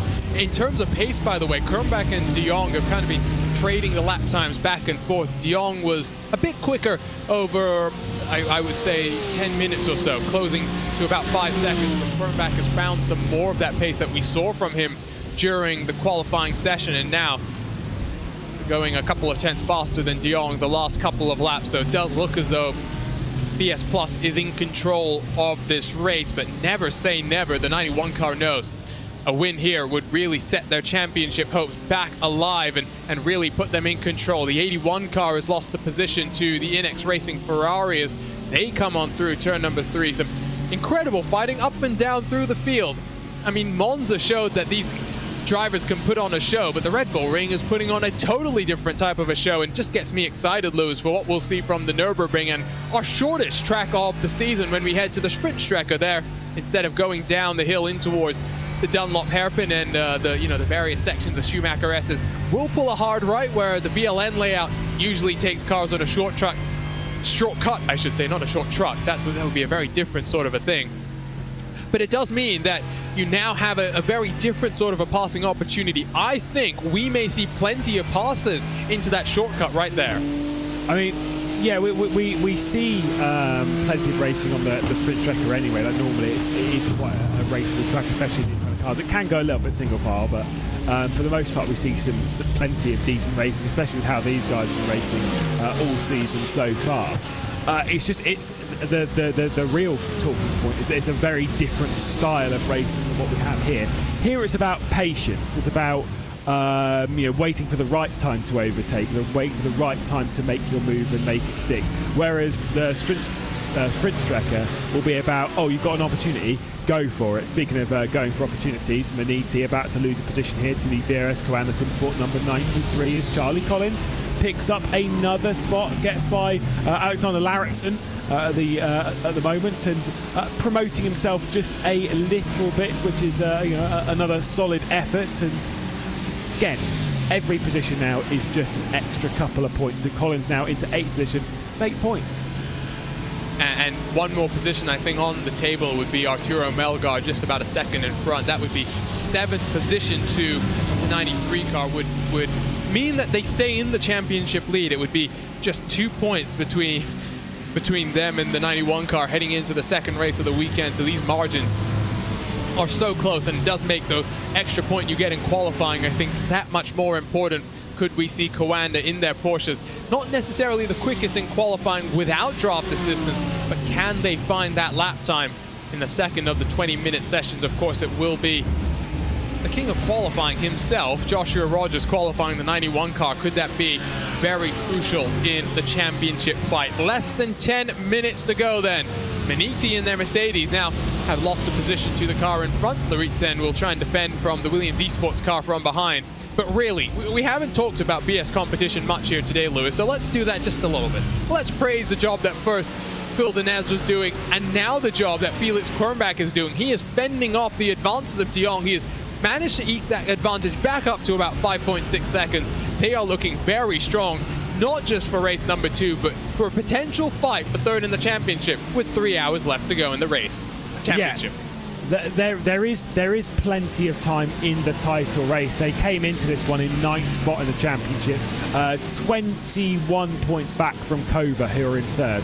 Now, realistically speaking, if they've got this kind of pace, if they take full advantage of this track here, I mean, yeah, it's on. It is on. I mean, 25 points from this race is a great haul. It only promotes you 9 points up on Tattler, but considering it was 20 points, that's nearly half the gap gone in one race. If you could do that again in back-to-back races, then you're looking quite good. Who knows how the championship's going to look in that fight for 3rd in the championship running into the final round of the season. For Kova, let's be real, they've got to be a little bit disappointed, considering when we started the season, they were battling out for the championship with the 93 and looking very much a part of that fight. How much has it basically fallen apart from that point? Well, no points at Zolder, if I remember correctly. It was bad to worse for them. No, they got some points at Zolder. The race that I'm thinking about was last time at Monza, where they didn't score any points. Basically, just from bad to worse. They were still theoretically in the fight for the championship last time around, but once we left Italy in the Temple of Speed, you could put those championship hopes to bed, and now really in that fight with Apex Racing Team mainly for 3rd in the championship. This, though, will be a solid day of points if they can continue this pace. And something I've just noticed, Lewis, have you seen how dark it has gotten out on the track here? Dropping those track temperatures potentially a little bit might make it a little bit faster towards the end of the session, but if anyone's having any tyre woes, that'll probably be a bit of a it's quite cool on track. It is 22 degrees track Celsius. It is cold out there. It's in the early morning, it's 9 a.m. in sim. And so, you know, it's early, it's nice and cool. The second race will take part around about midday, so we're going to expect some warmer conditions, maybe in the lower end of the 30s, as I think Campbell might have had a bit of a slowdown penalty there, and Harrison has got through. I think you're right, because Campbell's still going slow in through turn number 1. I think trying to just clear a slowdown penalty, and yep, continuing to drop that pace down, but now gets back on the power and able to set the bulls in his Lamborghini loose as they climb up the hill. Sun peeking out from amongst those clouds once more. 6 minutes left to go.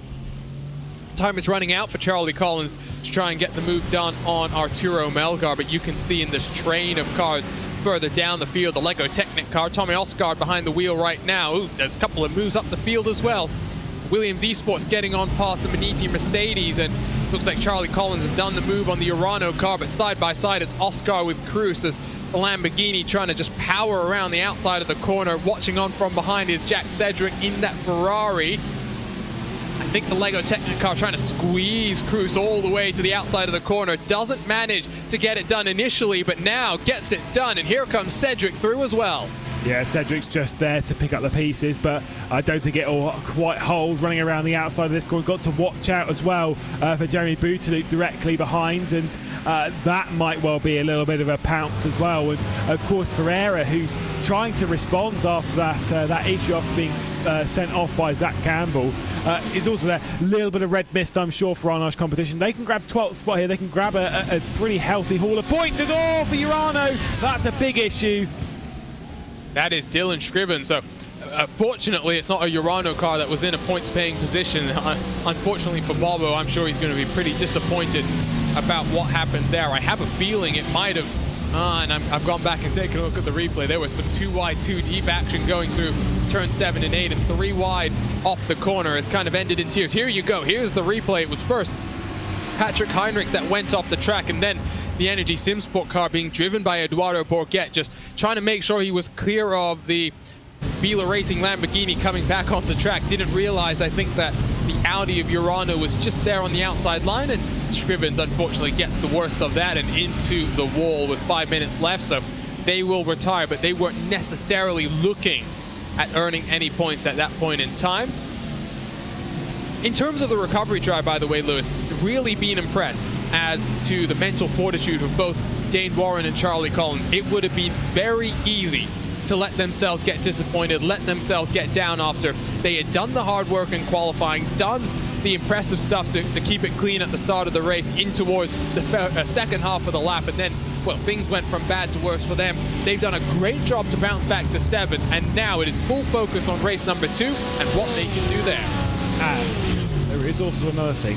It may get even better for them, because De Jong is sat in 2nd position, so unless there's a massive penalty coming the way at BS competition, which we don't think there will be, then De Jong can't gain anything more from this scenario.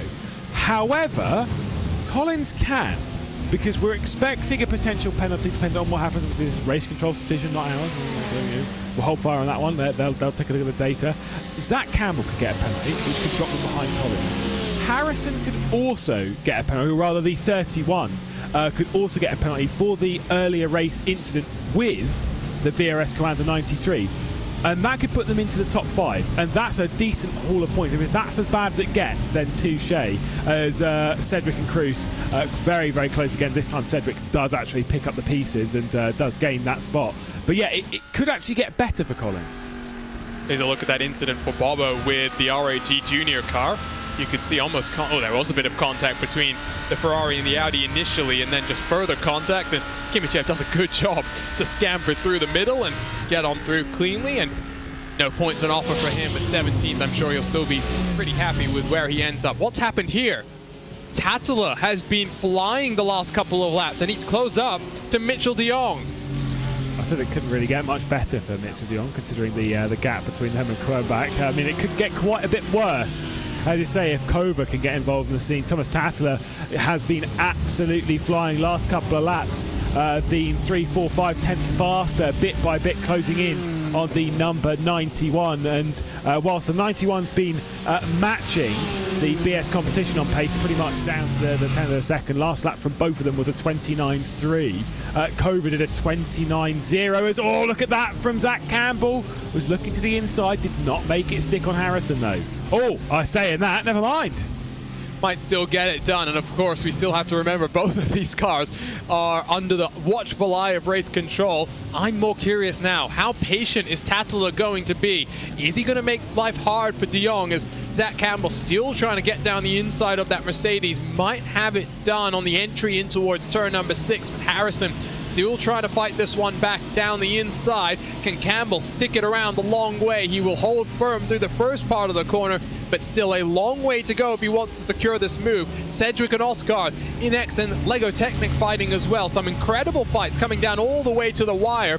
We might also still have one more lap to go. It's going to be very, very close, as I'm watching to try and see where the BS Plus car is. No, the BS Plus car is coming down across the start-finish line, so it will be the final lap this time around as Campbell finally gets the move done. Yeah, finally managed to complete that one. It's just alleviated any pressure on Tattler's shoulders. Now he can go on full attack. You're absolutely right, white flag is out, and we are beginning the final laps of the race. And Harrison will not give up that position fully, will want to get by on Campbell, regardless as to whether there's a penalty going to be delivered onto the shoulders of any of these drivers. They want the positions, they want to do it on track, and Tattler, don't think there's been any issues from them all day, and they desperately want second place here and make it a BMW 1-2, especially when it comes to their rivals for third in the championship are running away and leading at the moment. Flashing the lights, always a tried and true method to put the driver off in front of you, but doesn't look like De Jong in the Coanda house is too perturbed by that. Of course, you can tell he's in the Coanda house because who else has purple carpets like that? In through turn 4 down the hill. I think it's now job done for De Jong to hold on to second as the clock winds down. What a performance from BS Competition. Almost got pole position in qualifying, but the signs were there that the Zebras were charging. The Zebras have charged. For Felix Kornbach, for Phil Denez, it's been a difficult season so far. A couple of podiums to their name, but finally, the long-awaited victory will come. Tattler is still trying to get something done, but it's too little, it's too late. Out front, though, it's Kornbach, it's Denez. They win in this penultimate weekend of the SCO Sprint Masters, and in their chance for third in the championship, things might be looking up. De Jong, he holds on to second. Tattler makes it a drag race all the way to the line. It was 2 tenths between those two cars coming to the line. Zach Campbell, Kieran Harrison, they complete the top 5. And wow, if this is any indication of what we're going to get in race number 2, Lewis, qualifying is not necessarily going to be that important, but you want to make sure you're out of the danger zone. You want to make sure you stay clean through lap number 1. Track position may not be important. There we go. Hey. I mean, it's for the wrong series. We'll let them on. I will say with BS Competition, track position wasn't so important.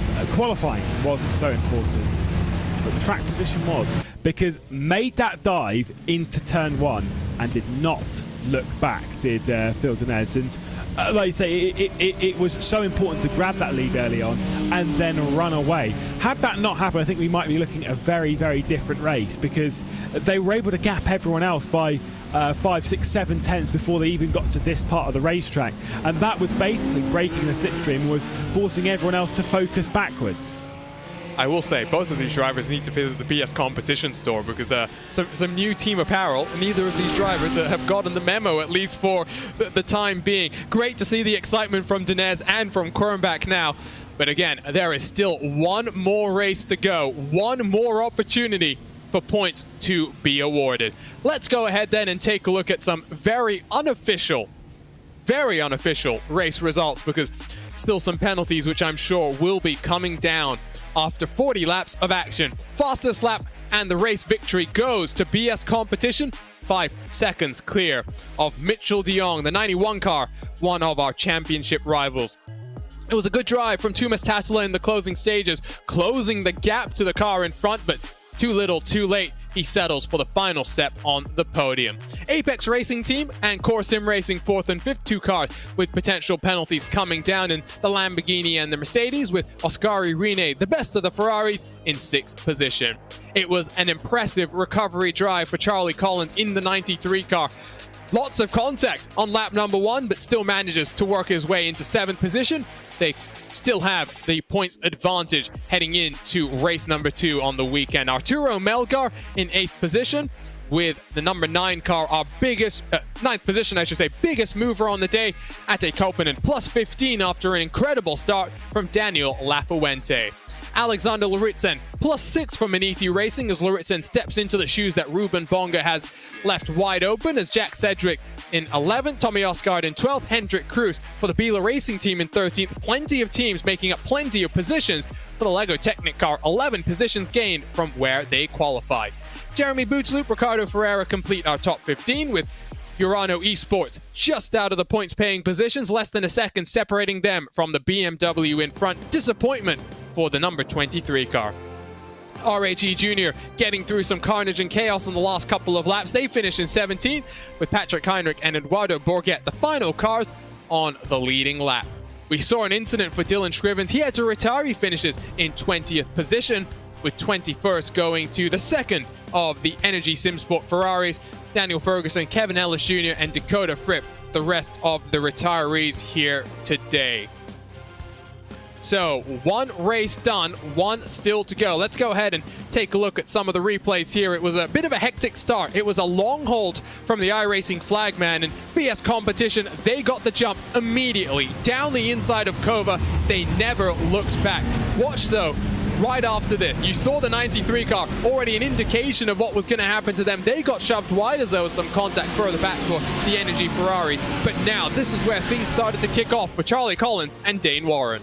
Yeah, it was a little bit dicey up in this end of the racetrack, and BS Competition were already trying to pull away the 93. Josh Rogers trying to go around the outside of Kova, and there was no way to make that one stick. But as we focus our attention back to the 91, trying to take on the 31 Core Sim Racing car, this was where things got very, very tight indeed. It was down this end of the track where we were kind of seeing all of that carnage unfold, and it was going through the double left-hander where the issues were arising for Maxime Ramstein in that Mercedes, dropped back behind and then made contact with, of course, Dane Warren. So tight though through the mid-pack. Arnage Competition, they were trying to make some progress up, and they would do throughout this this sort of chaotic ordeal, but already marching, you can see him in the background there, that bright green front of Williams Esports Razor up nearly 10 positions in 1 lap.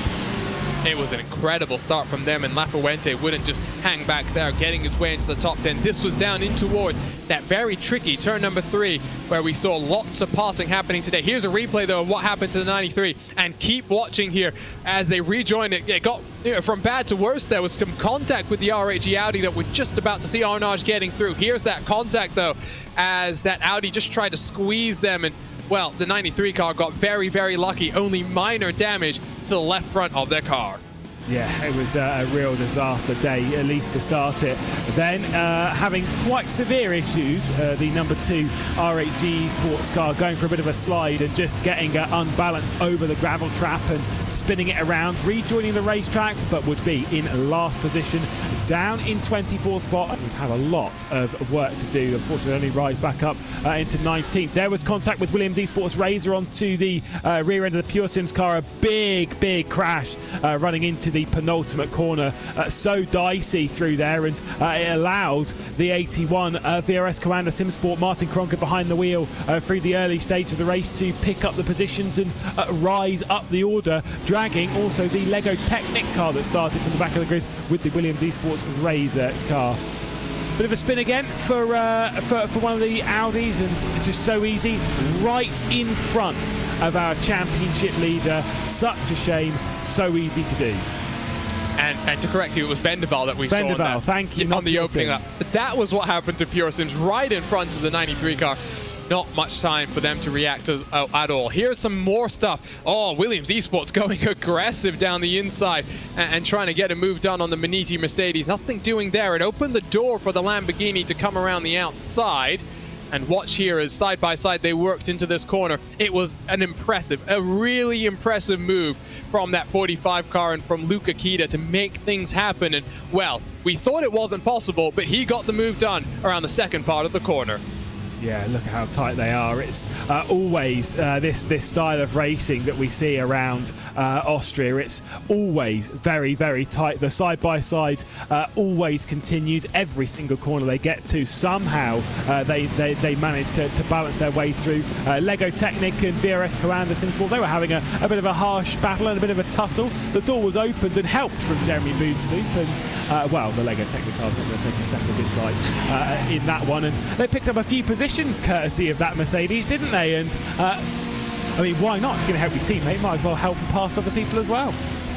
And one thing you'll notice is no highlights involving the Zebras and our race winners. They just, once they broke away, it was easy come, easy go for them. There was some more moves down in towards the Turn 4 complex. This was Urano deep under the brakes, getting past the core Ferrari. Over under, though, this was Carl Janssen who tried to make things happen.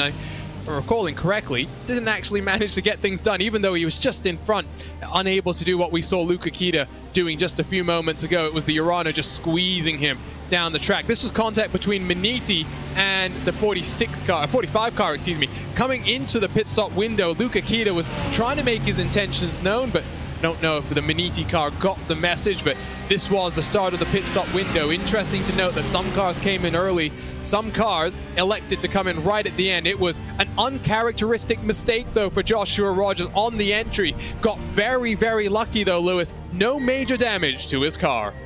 No, but it didn't seem too pacey post pit stop once Mitchell de Jong had got behind the wheel. But as you say, an uncharacteristic mistake from Rogers, pushing too hard, but thankfully at the right moment where should anything have happened, they were able to repair the damage and get back on with it. Kova would lose a bit of time through the pit lane sequence, and that would be very costly for them, as they would have to get past this Thomas Tattler behind the wheel, and would instantly go on the charge, trying to dive down the inside of Zach Campbell in that number 99 Apex racing car. You've got Arnage that were pulling away ahead of this. Harrison as well in that Mercedes, also involved in the fight, looking back to the inside, covered off by Kova, and Tattler, fresh behind the wheel, was on the attack. Where were the opportunities going to arise, though? We didn't quite see too much of them because they were just perfect with how they got there, and boy, did they have a lot of pace at that point in the race. Perfect defense from some of these drivers as well. 45 Biela car trying to slip down the inside as we saw the charge back from Charlie Collins, working his way up through the field. An impressive recovery drive from them. At one point, we're sitting down in 12th and 13th positions, ended up in 7th. Might end up a little bit better once race control takes a look at those results. It was side by side. So just incredible defense. Some of these cars knew exactly which line they wanted to be on, when to get on the power right, to just time their runs, to get moves completed as well. Some really top level driving. Just shows the quality of field that we have here in the VRS SCO Sprint Masters. And Charlie Collins was on the fight back as well. Was running in 12th position at that point, but would make up a few spots. This was the incident, though, between Ferreira and Zach Campbell. Campbell trying to get to the inside, making contact with the rear of the Arnage competition BMW and sending it into the barrier hard. Somehow would be able to get back into the race and continue and battle for the final points paying positions, but unfortunately for the 23, a bit of a disaster there, a bit of a misjudgment from Zach Campbell. Not the greatest rejoin as well of all time. It must be noted. And once again, another look at that incident as riding on board a little bit further back with Kova and Zach Campbell. You can see it here, understanding the intent, maybe a little bit early on the brakes, just the slightest clip. No malice involved. It was just aggressive hard racing, and just a sad shame to see that Arnage competition car sent to the barrier. I think it was the Inex Racing team saying a smashed up BMW is still faster than that Ferrari. That was Inex trying to get a move down on Biela. It was a move down the inside by Jeremy Bootsloop in that Mercedes that opened the door first for him to get on through on the Biela racing car. Did open the door for Tommy Osgaard, who said, "Thank you very much. I don't need a second invitation." He took his teammate as well. Here was, I think, a moment that we're about to see just in front of these cars. No, never mind. I was getting myself confused. There was a second incident that happened down this end of the field where Dylan Shrivens in that Audi at the tail end went around and ended up in the tire barriers, ended up retiring.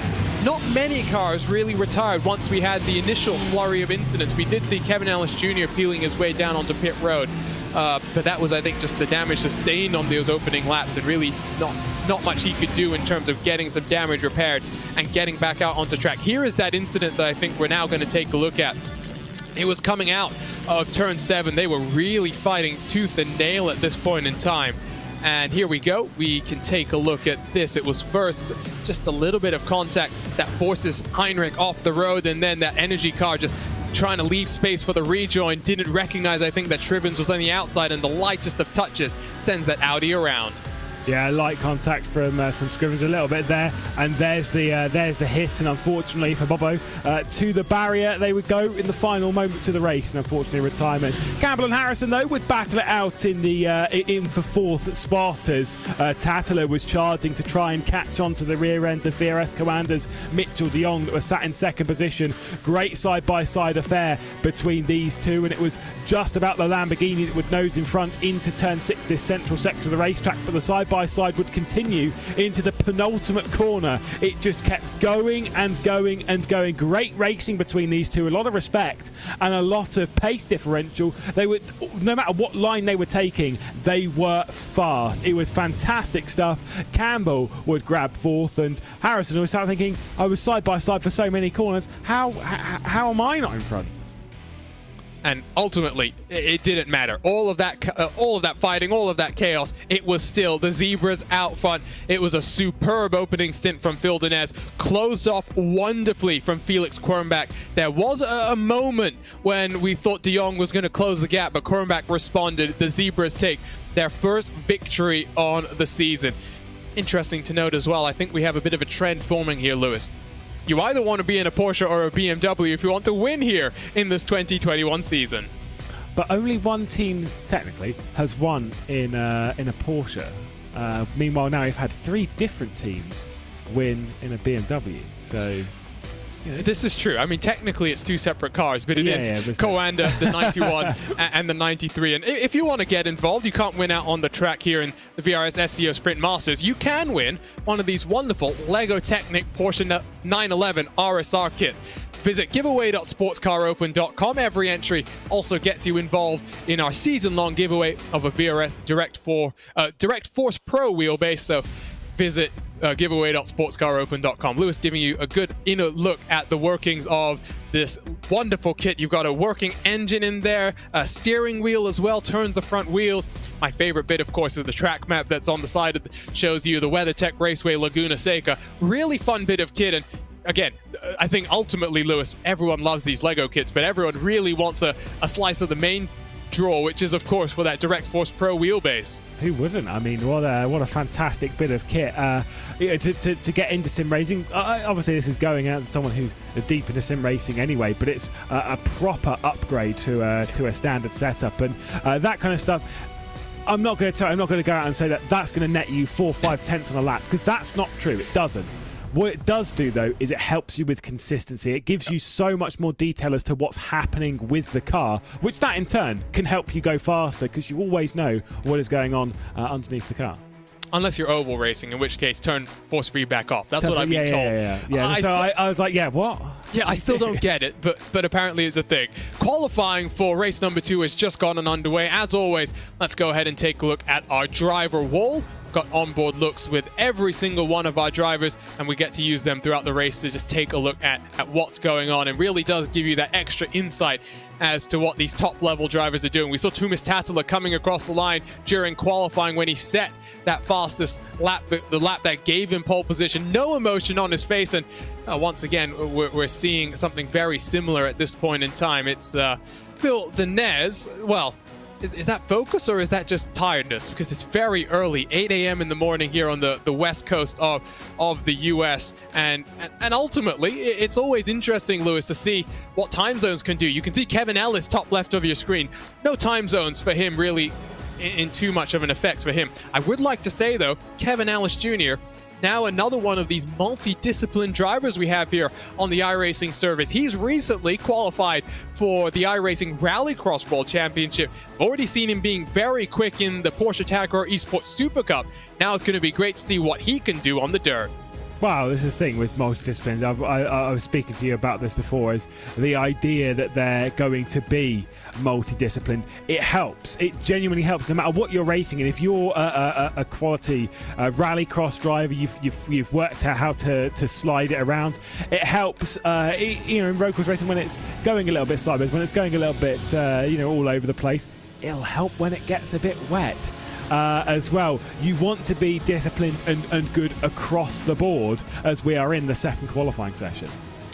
20 minutes, drivers get the track shared amongst each other, and it'll be interesting to see if the draft games are being played. It wasn't draft games for Tuomas Tatalo when he qualified this Kova number 7 car. Let's see what his teammate Antti Ahola chooses to do.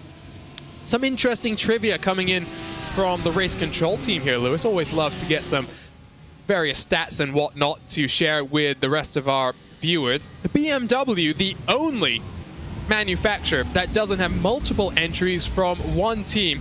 Every other manufacturer has got some share. Mercedes has 2 Coanda, Porsche has 3 Coandas technically when you include the Lego Technic car as well. Audi has 2 Uranos, Lamborghini of course 2 Apex racing cars, Ferrari have 2 Energy SimSport cars and 2 Core Sim Racing cars. So really it's interesting to note how things have worked out here, and BMW have a very active involvement in esports and across the sim racing as well. Great to see that they're being represented by so many of the top iRacing teams. Yeah, it really is. By the way, we are 10 degrees hotter at the moment as well, so I wonder who's going to be able to take control of some slightly hotter conditions. I'm pretty sure there was also a trend a bit earlier in the season. I'm not sure how much it bears fruit a bit later on, but if I remember correctly, I'm pretty sure that BS competition had a bad race, or not bad race, not great race ones, but they would always come better in race 2s in the early stages.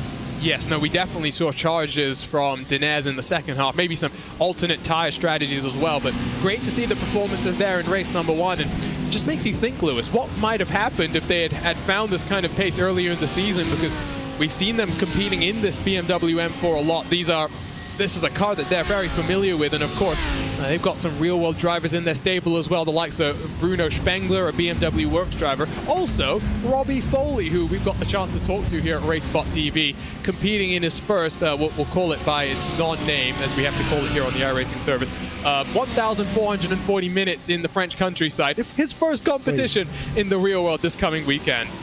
I wouldn't go too far into it either, but I will say into this qualifying session, speaking of BS competition, and speaking of the pace they had at the start of that race, when of course Phil Dinez was behind the wheel, I think this car realistically, a bit of pressure on them, they should be on pole position for this race. They looked so strong in the early stages. Phil Dinez was just clearing away from everyone else, and right now into the slipstream as well of Core, they are right up there, and I would be surprised if another team if they weren't at least on the front row of the grid, because they were so fast, and obviously the team that's currently on pole position is that number 91, but realistically speaking it should be the BS competition car based on their pace, especially given what we saw from Dinez in particular. So 13 minutes to go, so plenty of time for the faster times to come onto the board, and already some games being played, as I saw Joshua Rogers, who was tucked up behind the RAG Audi for a brief moment there, electing to not be behind anymore and pulling on past. So currently the gaps up front are not necessarily what we saw in that first qualifying session. And you did mention, Lewis, it is slightly warmer now. Track temperature is up to 36 degrees Celsius. So that's almost a full 10 degrees hotter than what we saw in race number 1, let alone qualifying number 1. It does always mean when you prepare for a race series like this, where you have, both temperatures to deal with, it's not even having a setup that's going to handle both. It's having 2 different setups that handle each of them very much, specially. It's about finding the most performance for each of these sprint races. Yeah, when it's this kind of tight, I mean, I'd suspect based on that we'll probably see a bit of a wider margin in Q2 than in Q1, just based on the fact of most of the time people practice for the first race and then they're like, we'll be fine for race 2. And, well, you know, that is what it is. Everyone, look at how busy it is coming out pit lanes. Everyone's getting ready for their second laps in this session, and you've also got another train out on track. I wonder whether Kova deciding to go back into the 16. They are in this second pack, just there behind the R8G car coming through shot. And guess who's behind them? Dane Warren. They know that speed of the Kova car, and so he's just going to sit there and try and be pulled around this circuit.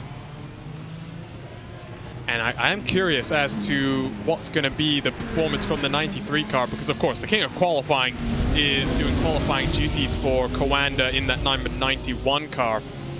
It is Dane Warren in the 93 car. And we have seen on occasion that 91 car just eking out those tenths that sometimes you don't think even exist out there on the racetrack, just finding time, magicking time from underneath himself. And ultimately, qualifying is going to be key here, Lewis, because the 93 car knows they can't afford another race like that race number 1. They need to keep things clean. They need to just make sure they bank the points that they can, because ultimately, there is no chance a championship is being decided here today. There's only a couple of points separating these two cars at this point in time. It is going to come down to the wire. It might come down to the final lap of our season. Kind of want that, don't we? We would love that. We would love that. No disrespect to anyone. I mean, the fact guys coming from the same team, at least they're going to win somehow. But we would love to just have, like, I love that sort of dramatic final moments of a season. Who doesn't? It's proper drama. Urano Esports HKM onto the front row of the grid, instantly deposed from that as Arnage competition fired their way up the order in the 23. So great lap from it wasn't Daniel Pallister. I was about to get. Oh, it was Daniel Pallister. Great lap to get up into the front row. It didn't last, but still showing that Urano do have good pace. Now we'll say it again. I'm going to keep my fingers crossed and I'm knocking on wood and hoping this time they actually do all right.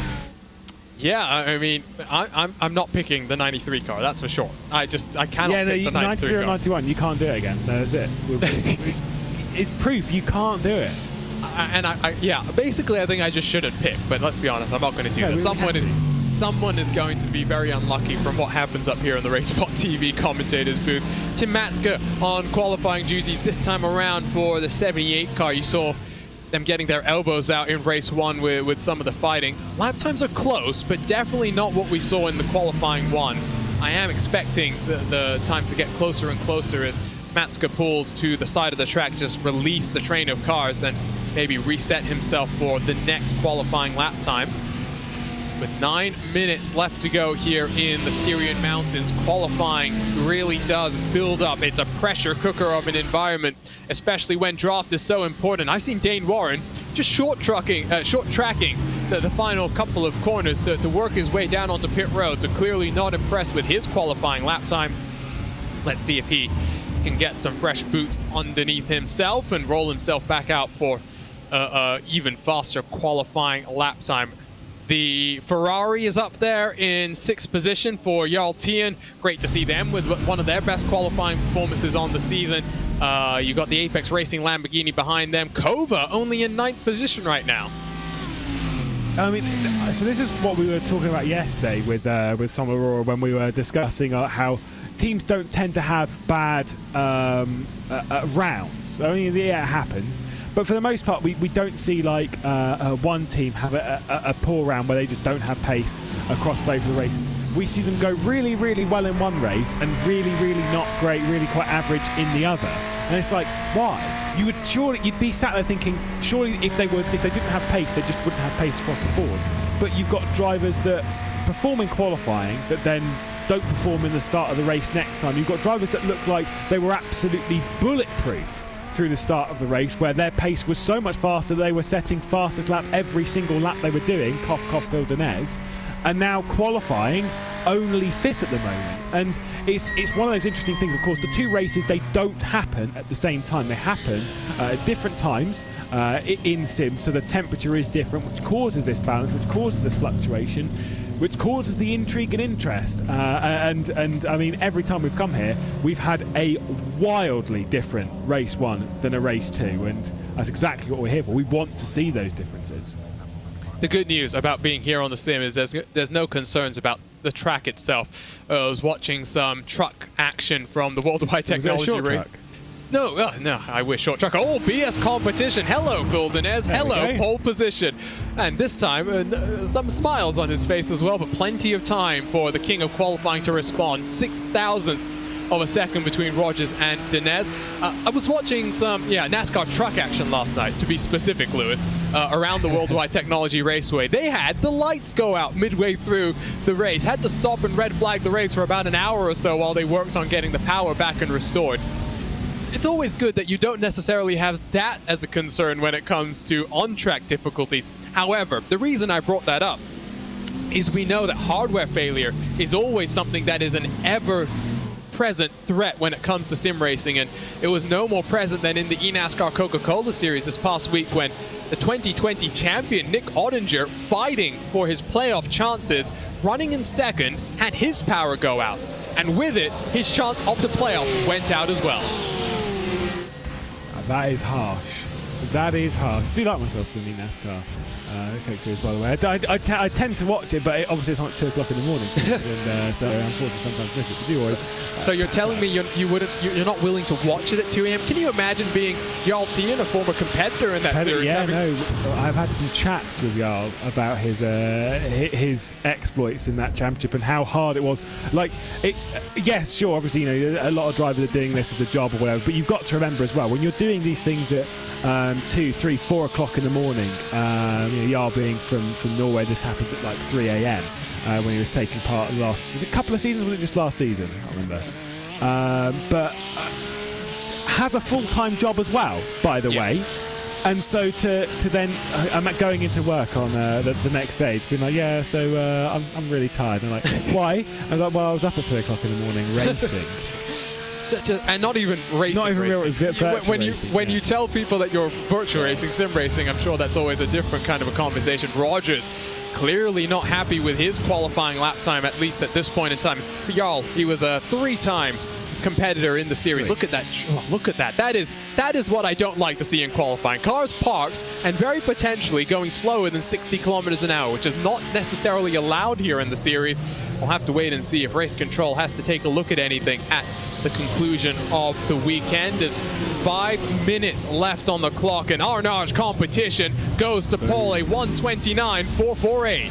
Yeah, Ricardo Rico into the slipstream of the Lego Technicar, bails out of the way of the Williams Esports Razor. Lego Technic and Williams Esports Razor allowed to qualify this time in the race, and yeah, that's a fantastic lap, 29.4. It's about a second off what we saw in the previous qualifying session, but obviously 10, 11, 12 degrees colder in the previous session, so that is to be expected to see these kind of gaps. Still 4.5 minutes to go. Now, does Ricardo Rico try and just slow down, cool the tyres down, and then get back on with it, or is this going to be... What's that Urano car doing? Sorry, that Urano car is literally crawling. That is 20 kilometers an hour. I think that is get out of the way. I hope so, because if not, that is a slam dunk penalty coming down on him. Oh my, I don't like to see that. I got a bit frustrated at some of the stuff that we saw at Monza, especially down into Parabolica, where I thought we were about to see scenes from Formula One, a couple of years ago. Fortunately, it's been a little bit cleaner this time around, but still, we're seeing some very interesting things happening out there on track. Watching as BS Plus, what's it going to be for Dinez? He's coming down onto pit road. Should just have enough time to work himself out for one final flyer. It's going to be close. Would be quite close. I mean, with it being 1:29, if you can get in and out of pit lane in the next sort of 30 seconds, you might actually have a couple of flies. You've got a few other drivers in pit lane as well. We'll obviously say with that kind of, I get drivers going slow to get out of the way. I'm all for it, as long as it doesn't impede. That's not great from Phil in there. So let's see who's crawling into his box. Just I was more expecting him to get straight back out onto the racetrack and try and go for a couple of times, but there's not going to be enough time anyway for that, so it's just going to be the one. But yeah, if you're coming off the track to then slow down, I do understand. But it's when we had down into Parabolica, where it wasn't just they were slowing down to mess about with each other on slipstream. It's that there were people coming around on fast laps behind, and they impeded those drivers. That's why there was a couple of penalties, as we're seeing Jarl Tien as well coming into pit lane, although he's just going to stay out and go for 2 more laps at the end of the session. But I get the feeling for these kind of drivers that are starting their laps now, there may well be traffic problems a bit later. I mean, look at all this. Thankfully, Jarl should be passed on all of these, but look at how many cars are going out in this one big group. Dinez, I think, just trying to time it up at this point in time as we look on board with the California native. 2 minutes and 20 seconds left to go. So Dinez has given himself a bit of runway here. So I think that's what you want. You want just enough of the draft, but also you're not close enough coming into the middle sector where, with the low wings that these cars will be running, minimum wing, I'm sure in some cases, you'll be slipping and sliding. You don't want to overheat those tires coming to the final couple of corners. And ooh, Dinez has said, I don't want any part of this game, just let me through. Almost contact between the Coanda cars right behind him. Yeah, I know there's that rule in, that everyone said there's a gentleman's rule in Formula 1 where they're like, oh no, you're not allowed to pass in qualifying or whatever, and I'm just kind of like, I get where you're coming from, but at the same time, if you're going to crawl around like that, you're going to go through. Because, like you say, Phil Dinez does not want to be any part of that. The problem is, though, is that look who is latched on to the rear end of him. That is the number 91. That is Josh Rogers. And, yeah, literally just sat there waiting and got, like, missile target lock to the rear end of that BMW. I wonder if Dinez will slow down once again and try and basically shake Rogers. I don't think that's going to happen at all. I think he's just going to commit to the lap. He's holding steady at about 170 kilometers an hour right now. Is slowing it down, just I think to cool off his tires that little bit. But here we go, picks up the throttle. This is crunch time in qualifying. 60 seconds left on the clock. Drivers, one final chance to go fast here in the Styrian Mountains. Across the line, it's Dinez, it's Rogers to start their lap times up the hill into Lauder Curve. And now, this is where the games get fun. Keep your eye on and watch the track limits nicely over the sausage, but I think that's a better run from Rogers, and that's it. Lap done from Phil Dinez. Did not fancy that exit at all, and now Rogers is sat there with no slipstream, and so if he wants a good qualifying time, has to do it himself. At the moment, qualified in third, which is not bad. But when everyone else is in the train behind, Dane Warren is behind the Williams Esports Razor car as well as Core and the Lego Technic in a decent train of slipstream, well, they might be a little bit close to Williams Esports Razor. Rogers has to do the work himself. I'm not sure this will be an improvement for Rogers, but we've been wrong. I'm not sure Warren's going to improve. I think you're right. I think Warren's a bit too close. Williams, Williams has made contact with that Core Mercedes who was in front of them, so that's really checked up that train of cars. Now, can anyone beat Arnage Competition? They're looking for redemption after being turned by Zach Campbell in race number 1. There you can see the aftermath of the incident between Maxime Ramstein and the Williams Esports car that was being qualified by Daniel Lafuente. We'll wait and see if anyone goes faster. Here's the RaceSpotTV replay, though, up the hill in towards turn number 3 at Remus. Just getting deep under the brakes. You see those front diffs really lighting up. And maybe that 93 car has gotten away with one. Across the line, here comes Joshua Rogers. Does not improve. He stays in third position. I think Warren might well have got through it and does have a bit of slipstream, although I think maybe it's just picked up an off-track. It was close with the grass. It's obviously always very close to an off-track around here. That's tight through the penultimate corner, but might well just be good enough. He'll know if it's an off-track or not. That is 100% an off-track. Okay, thanks, bye. And that is the lap done across the line. Doesn't really matter anyway. No improvement. Warren's got to start this one from 5th. Well, 91 does. Well, yeah, 91 and 93, they'll be lined up behind one another, or I should say alongside. You know what I mean. Nose to tail. Yeah, nose to tail. That's the words I was looking for. It's early for Dinez. It's early for me as well here. So that's my excuse, at least for now. Checkered flag is out. I don't think anyone is going to improve here on qualifying. So this is the qualifying order. Top 5, it will be Arnage, BS Competition, VRS Coanda, Urano. Great to see their Lamborghini with a great qualifying performance. And then the championship leading car down in 5th. Lots of excitement here, Lewis. And I think the 93 car is just hoping they can get through the opening laps with a little bit more safety than we saw last time around.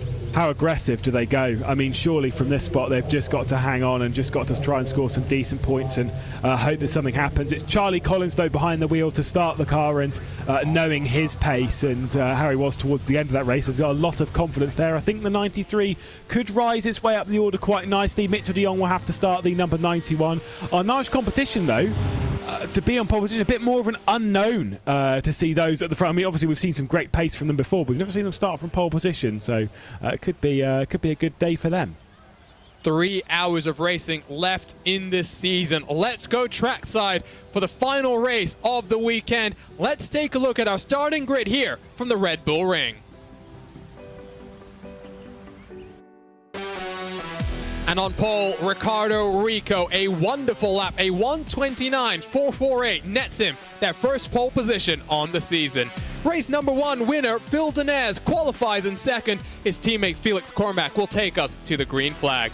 Joshua Rogers, the king of qualifying, comes up short, but in the championship fight, he'll start in front of the main championship rival. Daniel Pastor in that Lamborghini, what a wonderful qualifying performance. Watch out for the 90 car, looking to try and fight from the outside of row number 2. The championship leaders need to bounce back. It's Dane Warren who qualified. It's Charlie Collins that will start alongside a second Urano car in the top 6. This time it's the Audi and the 95 car. 7th position goes to Jarl Tien in the Inex Racing Ferrari. They were racy. Watch out for them alongside Biela Racing Euronics. After starting on the second to last row, they now start in 8th position. Apex Racing Team Maxime Brient will be looking to groove his way up through the field. It's an all Apex Racing Team, row 5, as Zach Campbell qualifies in 10th position. Alexander Luritzen subbing in for Ruben Bonga puts that car in 11th spot. Tumas Tatala completes row number 6. Kova were very quick in race number 1. What can they do then from the edge of row number 6 with Quinton Violate and Vlad Kimichev for RAG Esports Jr. in 13th alongside the hard-charging Williams Esports Razor car. Urano and Biela 15th and 16th with the Mercedes for VRS SCO lining up alongside the first of the Energy Simsport Ferraris 17th and 18th. Oscari Rene, a bit of a better qualifying performance for them in race number 1. They'll line up in 19th alongside Ross McFarlane with Vendaval Sim Racing, Lego Technic, row 11, Energy Simsport and Core Sim Racing complete our 24 car grid. It's that time again, Lewis, and I tell you what, I'm going to go first just to make sure that I at least get my thing out there, and if anything's going to be cursed, it's going to be you doing the cursing. I'm going to take your pick from the last race. See, I was about to take him again. Oh, well, I guess we're going the same way. We're going the same way then. BS competition. And let's hope that, I'm sure Florian Hosper is hoping that we just haven't relegated their team to be truly cursed by the RaceSpotTV commentary booth. I'm going to spice him up. I cursed him in the last race, so I'm going to curse him again. I'm actually going to go Urano, and I'm going to go the 90. I won't go with this. I won't go for the 89. It's fine. I'll spice it up. I'll go for that Lamborghini. I think it's time to see a Lamborghini on top. I'd like to see Urano really continuing their solid form and really get the result that I think they deserve. 1 more hour of racing here from the Red Bull Ring. It is going to be a very fascinating fight. The BS competition car is hanging back. The green flag is out and 3 wide immediately.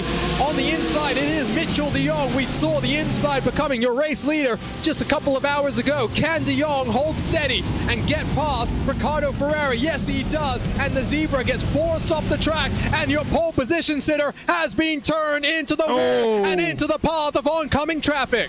That was dangerous there. We'll have to take another look at that. Just dicey up and over the crest at Lauder, and it's a VRS SCO Simsport, potentially a 1-2 as Nash is going on the attack, trying to make it stick around the outside of 2. It's a much dirtier start in race 2 than it was in race 1. Urano getting 2 cars up into the top 4 as they really start to mount a charge on Coanda, but at the moment it's the 91 leading clear.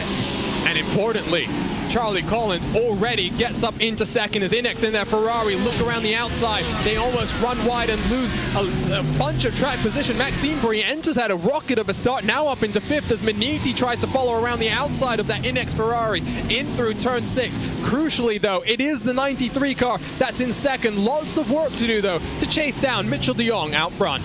Yeah, it's a pretty hefty margin, but it's already starting to come down and it'll be dragging Louis Nesbitt. What's happened there as well? RAG and BS competition. Oh, your curses are absolutely extreme today.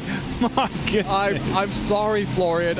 And bad to worse. I mean, what a race number 1. Contact through turn 1 here, and already a second bit of contact then as RAG down the tail end of the order. Of course, 1 car down on pit road with significant repairs. Heartbreak for Arnage competition after getting that bonus point for qualifying on pole position. They find themselves down on pit road as think there's a second car that's had some sort of an issue. Arturo Melgar has run wide through turn 1, so turn 1 clearly a danger point for this first lap of action. As 2 minutes done on the clock. That gap out front is down to half a second. We ride on board with the BMW. This, I believe, is Kova is in front of him. The Apex Racing team trying to get around the Biela Racing Lamborghini. Yeah, still trying to pick this one up, and again it's down into Schlossgold, and it's where it's so tight they've got to be worried about the 81 VRS SCO and the Simsport that's basically sat on their rear end as well around the outside of the 45. He did a lot of charging in the previous race to the 45, and Kova's off wide, and it's going to drop a couple of positions here even behind the Mercedes. I think these hotter track temperatures means your lines have to be slightly different, so how quickly can drivers adapt as now Kova, can they get mugged by the VRS Mercedes around the outside? This time fighting in the top 10 is Jeremy Bootsloop, and Bootsloop gets the job done, holds on to the position and sets his sight forward on Hendrik Cruz in that 45 car.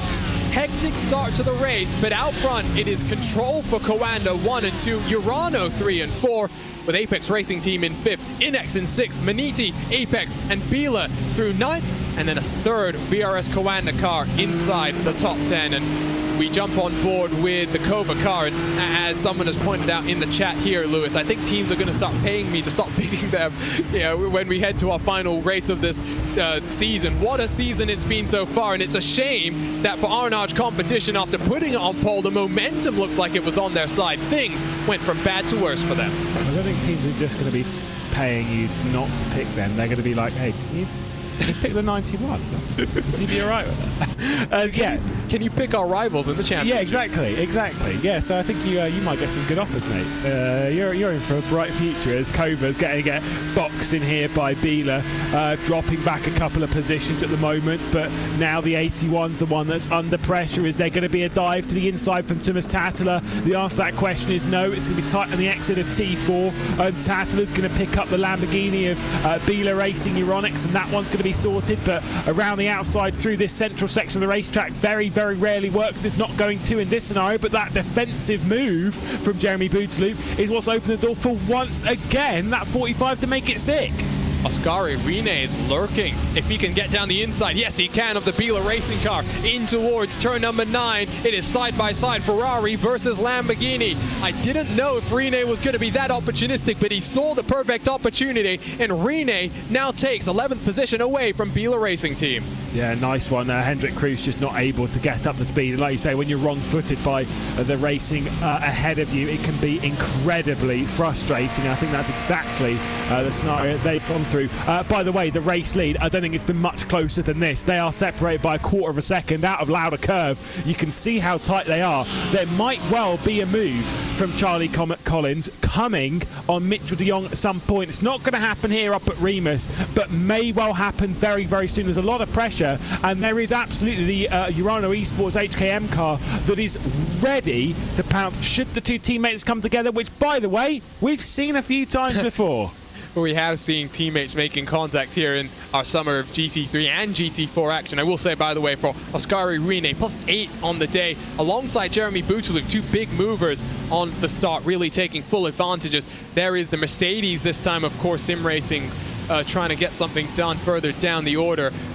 Out front, I'm not surprised to see these Porsches so close. What I am surprised at is the 4-car breakaway we're starting to see here. Yes, Maxime Brienne in the Apex Racing 98 is trying to hang on to these cars, but really Urano doing a fantastic job to close in the gap to the purple and orange out front and really apply the pressure. That might be the pressure that Charlie Collins is thinking about that makes him try and make a move on the championship rival out front. Oh, I would give a slap on the wrist to Patrick Heinrich there on the right-hand side of shot. That was reactive defence onto the nose of Kieran Harrison. Harrison had pulled out to come to the inside into the penultimate corner, and then the Lamborghini reacted to that. Reactionary defence is never the way. You've got to be proactive in your defence, otherwise it's going to be a crash, and there nearly was a crash between them. They are very lucky to still be going. I won't lie about that. I really despise reactionary defence. Here we go then, the 93, Charlie Collins to the inside, takes the race lead. A little bit of a brush potentially between the two teammates, and de Jong has to settle for second. And I think now that's the pressure I was talking about. Which way does Lewis Najna go in third? He is looking to try, I think, and get up into second, hanging back at least for the time being. But Urano lurking menacingly here in race number 2 of the weekend. Not such an easy race for them in race number 1. And well, it's kind of the form book. They've struggled sometimes in that first race and always picked up the pace and picked up the pressure in the second race.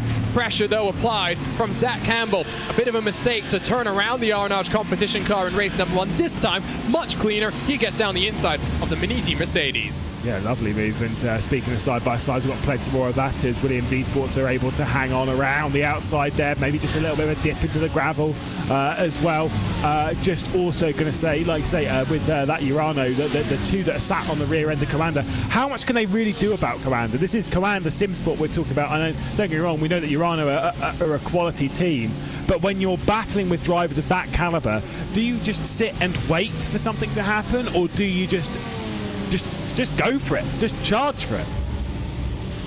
It is a tough one, but I think at the end of the day, one thing they have to remember is now Maxime Brienne still in the draft. They pulled about 1.5 seconds on Inex in 6, so they can run like this. They can run away very slightly and try and just build up the advantage.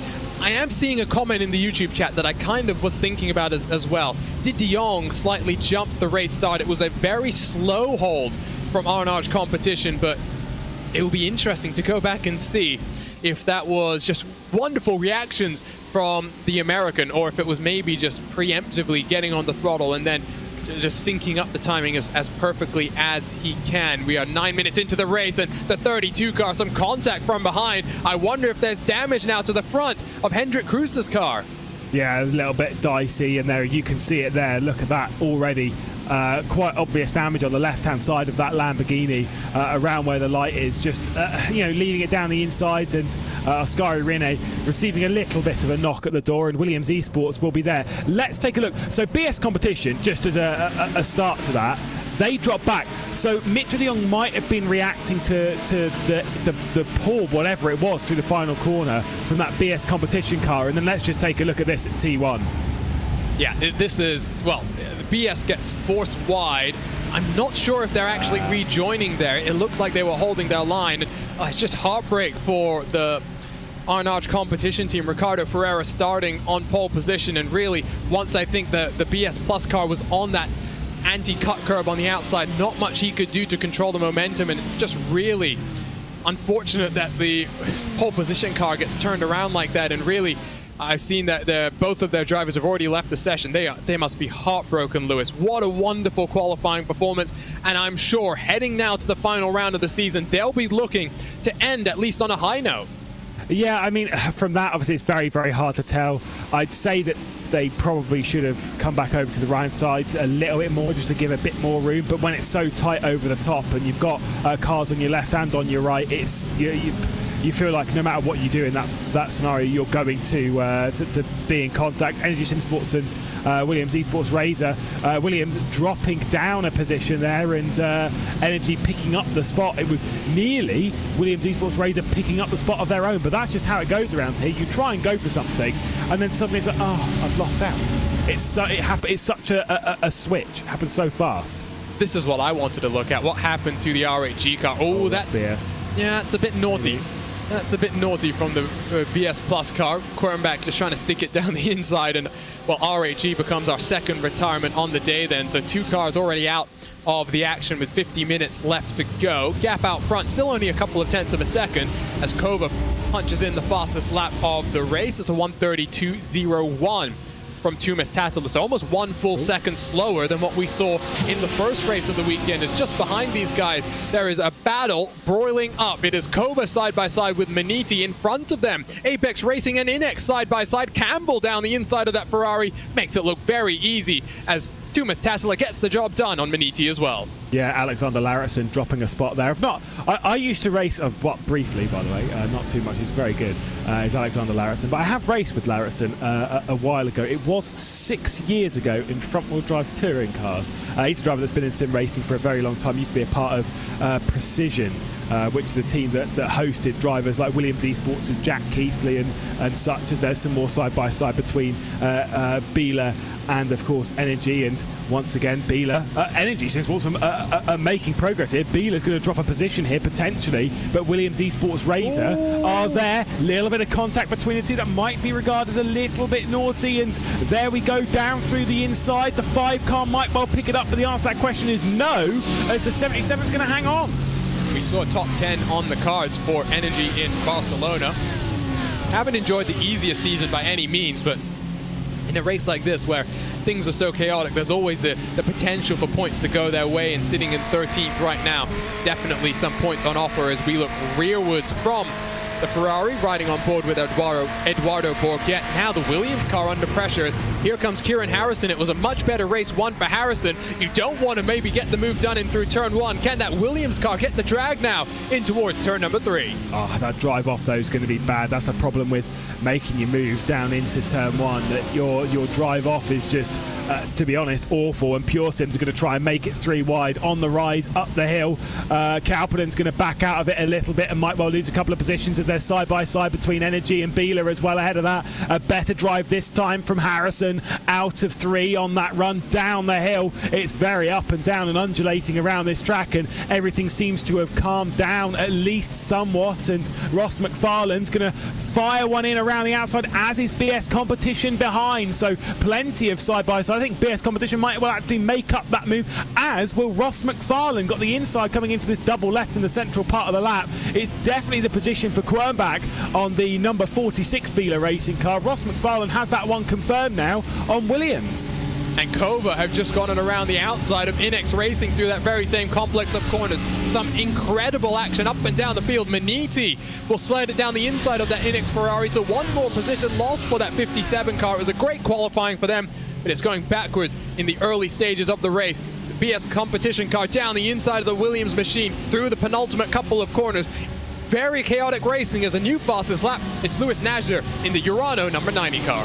Yeah, that is sat in 3rd spot right now, so doing a good job to keep in touch with the 2 VRS SCO and the SimSport cars. The first 14 minutes of this race have absolutely flown by with some of the action that we've had. It is a recovery drive from BS Competition right now as they are marching their way back forward. But one of the teams, they've partnered up with Williams Esports, by the way, in the Formula Sim Racing World Championship, as it's a BS Williams team in that. And now they get to battle out, obviously that elsewhere in sim racing, get to battle out right now toe-to-toe, and that was almost not enough room given from Kalpanen, but let's be honest, Quernbach didn't really care about that and was like, well, I'm going here anyway regardless, and that's why you have to give room on the exit of turn 3. You can read into that who I'm talking about there, as there's a mistake from the 46, and Heinrich's going to lose out, potentially even to Venderval, who are having a slightly better race in this, in the sense that they're still going in race 2 than they are in race 1. Yeah, I mean, low expectations, so I mean, yeah, not much worse it could really have gotten. Taking a look at the protest sheet, by the way, Race Control is going to have to take a pretty close look on the start, because it's a number of incidents that were reported about not maintaining the 60 kilometers an hour speed limit, or speed. It's a speed limit. It's not really a speed limit when you're also meant to maintain that speed. So speed threshold that you're meant to be at. So I think Race Control might be slightly busy there. As here's the Lego Technic car now applying the pressure just outside of the points paying positions. This is 19th and 20th. New fastest lap. It's a 1:30.040 for Tumas Tattila in that Kova car as he worked to try and close onto the back of Zach Campbell up in 6th position. Race Control is going to be busy. Not just that start that they've got to take a look at, Lewis, but so many different incidents that I'm taking a look at here. I think we're talking about almost 20 different incidents that Race Control is going to have to come to some sort of verdict on. How it goes in racing like this is, once again, back around the outside, there's a bit of a brush there, and that wasn't so ideal. Lego Technic's going to try and get involved in the mix. Oh, there we go. Now, that is what I was saying about earlier with Heinrich, just sort of cutting across the nose of other cars, and that does end badly when you keep trying it. You only have so many times of luck with that, but either way, trying to get by Kostovic now and not able to do so. Vendaval going to hang on and, oh, there we go. Not fancying potentially even relinquishing the position there. Dive back over to the inside in defence through 6 and 7. But this is the thing with race control in a race like this, I'm not surprised they'll have a lot to look at there with various reports. The start was an interesting one, obviously not excluding what happened even at turn 1, but BS competition being slow and not alongside, not in their grid position, that doesn't just affect them, that affects every single position behind from that, and then they accelerated, so other people are like, oh, should I go? And then you get like this whole kerfuffle of confusion, and I'm not surprised there are a few reports on that pack. Gap out front, still only half a second. Unlike what we saw in the first race, really, Collins has been unable to break away from the group of cars behind. Maxime Brient in 5th is about 1.5 seconds off your race leader as we're taking a look side by side. Right side of your screen is that battle for the race lead. Left-hand side, battle just outside those points-paying positions. They're now broken away, about 3 seconds from Zach Campbell behind is around the outside. Pearson's trying to make something happen, but might lose a spot to the Mercedes. This is where, if you're Urano, Lewis, how aggressive do you want to be? You know you have championship rivals in front of you that you don't want to necessarily impact their races and how things go. But at the same time, you don't want to be too passive. You don't want to let the Maxime Brient Lamborghini get around you as still side by side Hendrik Cruz and Ross McFarlane continue to fight.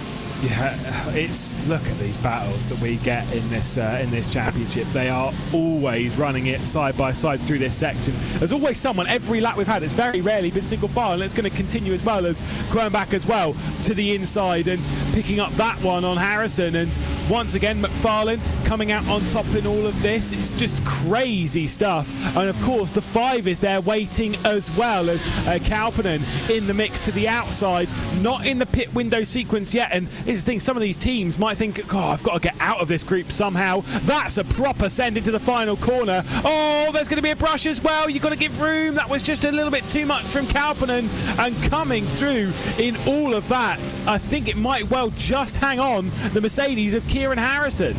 I think the Williams car knew he couldn't afford to fight that one because he might now lose another position to the car that's just behind him. Spencer Kostowicz in the Vendaval sim racing car trying to get a nice run out of turn number 1, but in fact now more like Patrick Heinrich down the inside as BS Plus just in front of them, fighting with that other Biela Racing team car. Some incredible scrapping. You're right, Lewis, only 6 minutes away from the pit window opening. These drivers will know this is costing them time, hand over fist. I would not be surprised if some of these cars blink a little bit earlier and elect to come down onto the lane. It is still side by side between Vendaval and the Biela Racing car, as the Vendaval car deep under the brakes. Outside line sometimes does help you, but it gives you, I think, a bit of a compromise run into the next section of corners, and the Biela Racing car just about holds on. I mean, don't get me wrong, I'm absolutely fine with it. It's not great lap times they're setting by doing all of it, but I'll take the entertainment. We've said that quite a few times this season. With it being the pit lane sequence soon, from the top 4, who's going to bat an eye? You've got Collins and De Jong running 1 and 2 for VRS SCO and Simsport. You've got Nazar and Scrivens, of course, 3 and 4 for Urano. And you've got Maxi Brient. Speaking of that, Scrivens has got a move done on his teammate. It's a slow down penalty. It is a slow down penalty for Nazar out of the final corner, has dropped down into 5th spot. And now Bobo's got to go on the attack of the VRS SCO and the contingent running 1 and 2. I think Nazar has at least minimized the damage from that, because you can see he's still tucked up behind Brient and in the draft and not too far behind. Just behind them, look, is Kova getting the move done on Zach Campbell in that second Apex Racing Team car. And of course, these two are 2 of the cars fighting for 3rd in the championship, along with the Maxime Brient number 98. But the 98 not scoring points in race number 1 will have hurt their chances. McFarlane and Quernbach now fighting BS and Pearson side by side. 2 teams working together in another GT3 championship we cover here on RaceSpotTV. But here we go. It's kicking off once more down the inside. Can Quernbach get it done? Yes, he does. And McFarlane now will try and just follow, and I think watch as the pace from Quernbach has been impressive through the course of the weekend. I think he'll try and use that BMW to just pull up to the cars in front. Needs to as well. I mean, look, we know the BS competition's pace has been fantastic this round, and obviously they're not having the race that they would have wanted. through all of the issues they've had over the first lap, not just one but a couple. We know they've got the pace to catch back up. They just need to. They've scythed their way through this. They now need to not waste any time on focusing backwards. Coming back needs to just light the timesheets up. I'm not saying fast laps of the race, but I'm saying just make sure that you're doing enough to keep Ross McFarlane at bay. Now, what does Ross McFarlane do? Does he know that pace of the BS competition? Is he going to go on the attack, or is he just going to wait as, once again, Harrison back to the inside and diving it through at T1? I've seen that move work a couple of times for him, but already for anyone else, the only car that's able to make it stick is that Mercedes.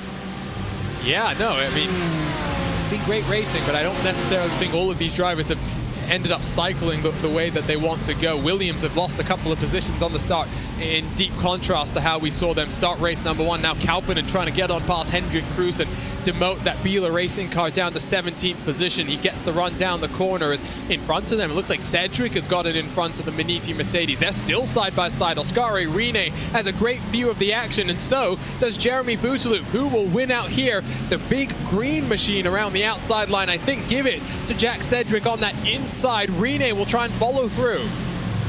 It's so great. It is absolutely fantastic to see all of this side-by-side action. Left, right-hand side of your screen, you've got so much going on. And Maniti Racing, Alexander Larritzen, able to hang on from Oskari Rene. Now the VRS Commander, Simsport Mercedes, is also a part of this. Jeremy Bouteloup behind the wheel at present. And Martin Kroenke would take this one over once they come into the pit lane, which will open in 2 laps' time. It's 2 minutes. But obviously with it taking 1 minute 30 seconds roughly for a lap, we're talking about the 2 laps sort of view on it, and then pit lane will be open for them to dive in. I'm pretty sure we're going to see a lot of early calls for the pit lane. A lot of teams that want to dive in the very first opportunity to get out of some of these intense, crazy battle laps. Yeah, but it doesn't help your case if a number of cars follow you down as well. So it's that risk versus reward. Do you try and come down, or do you try and wait and see exactly how things will cycle out? As Maniti, are they going to lose the spot to the Bouteloup car behind? Not for now, as the Williams Esports Razor car is really in the thick of things. It is a Biela sandwich, or no, excuse me, it's a Williams sandwich with Williams bread, Biela bread. Just trying to make sure I don't get myself wrong there, because I know you love it. Oh, 3 wide. How's this one going to end out? I think Williams will come out on top. The second Biela car trying to take advantage. He'll slide on through. It's now that 46 car that leads this train of cars. Yeah, they've all switched round as well, and a little bit of extra filling in the sandwich as well, as Vendaval, Kostovic driving through the middle of all of it, but they're going to be side by side off of the corner. Oh! They're not going to be side by side. They're going to be backwards and in the gravel trap. Kroes has gone. I think that has to have been contact potentially with Vendaval, who we saw also dirt tracking it there. Kroes will finally get it pointed back in the right direction, but not the first time. He's had a bit of a trip through the gravel trap. 40 seconds away from the pit stop window opening, and well, now that group of cars has kind of broken up very slightly. Here's a look at the RaceSpotTV replay, and oh no, it's not going to be contact the other way around. It's going to be the 45 that sends it on the Vendaval car. And really, you got to say, it's not like the Vendaval car did anything wrong there. That was just Hendrik Kroes being super aggressive. Things not working out for him.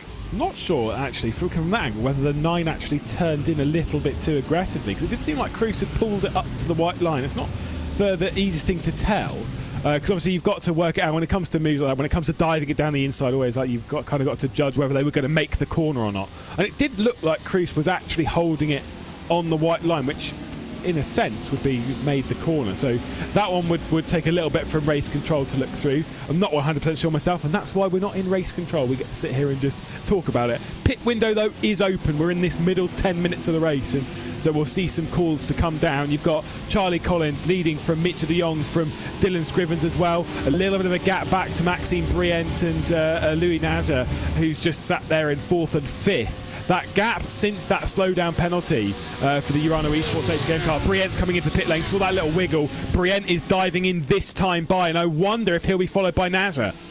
Yes.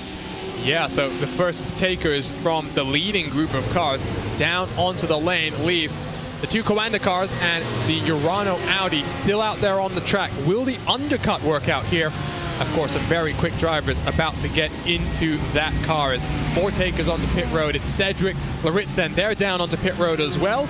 first opportunity around for these drivers. Let's see how long the rest of the field elects to stay out.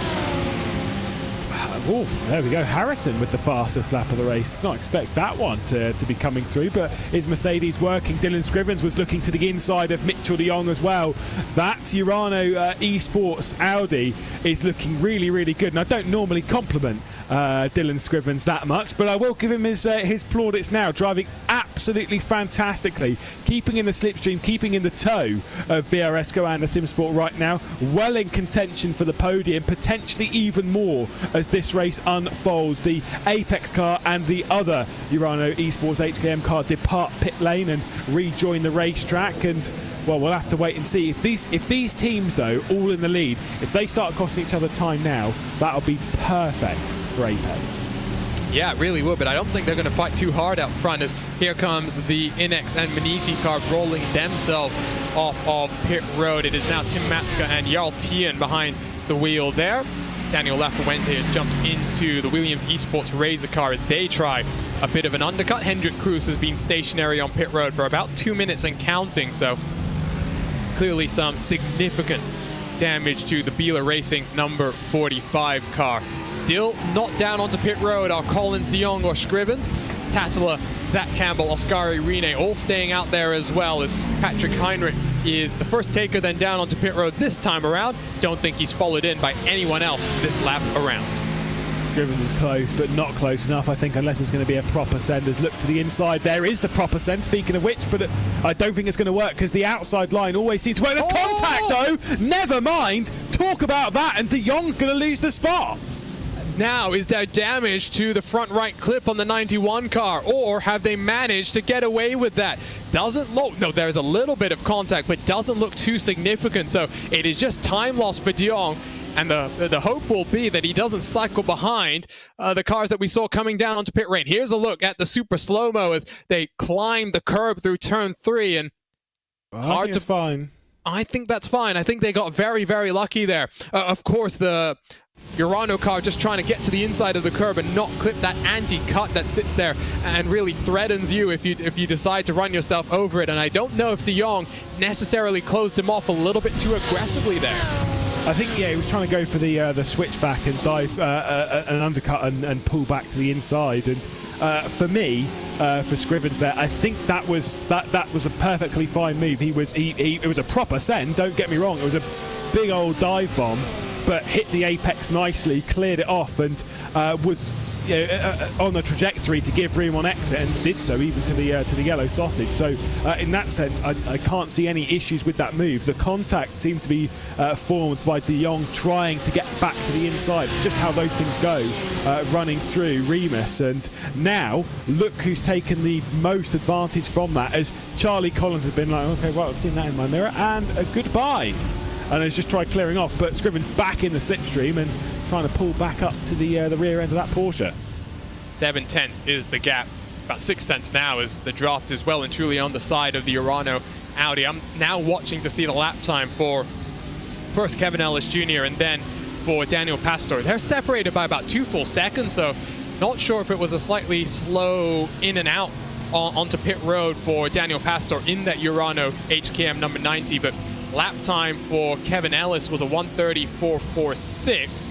Don't see a lap from Daniel Pastor, which indicates to me maybe a slowdown penalty once more in that second Urano Lamborghini. So maybe just trying to be a little bit too aggressive and losing a bit more time. In comparison, by the way, Kevin Ellis is about 2 tenths slower than Charlie Collins out front. So doesn't necessarily look like he's going to be able to cycle in front of de Jong and Scrivens for second and third.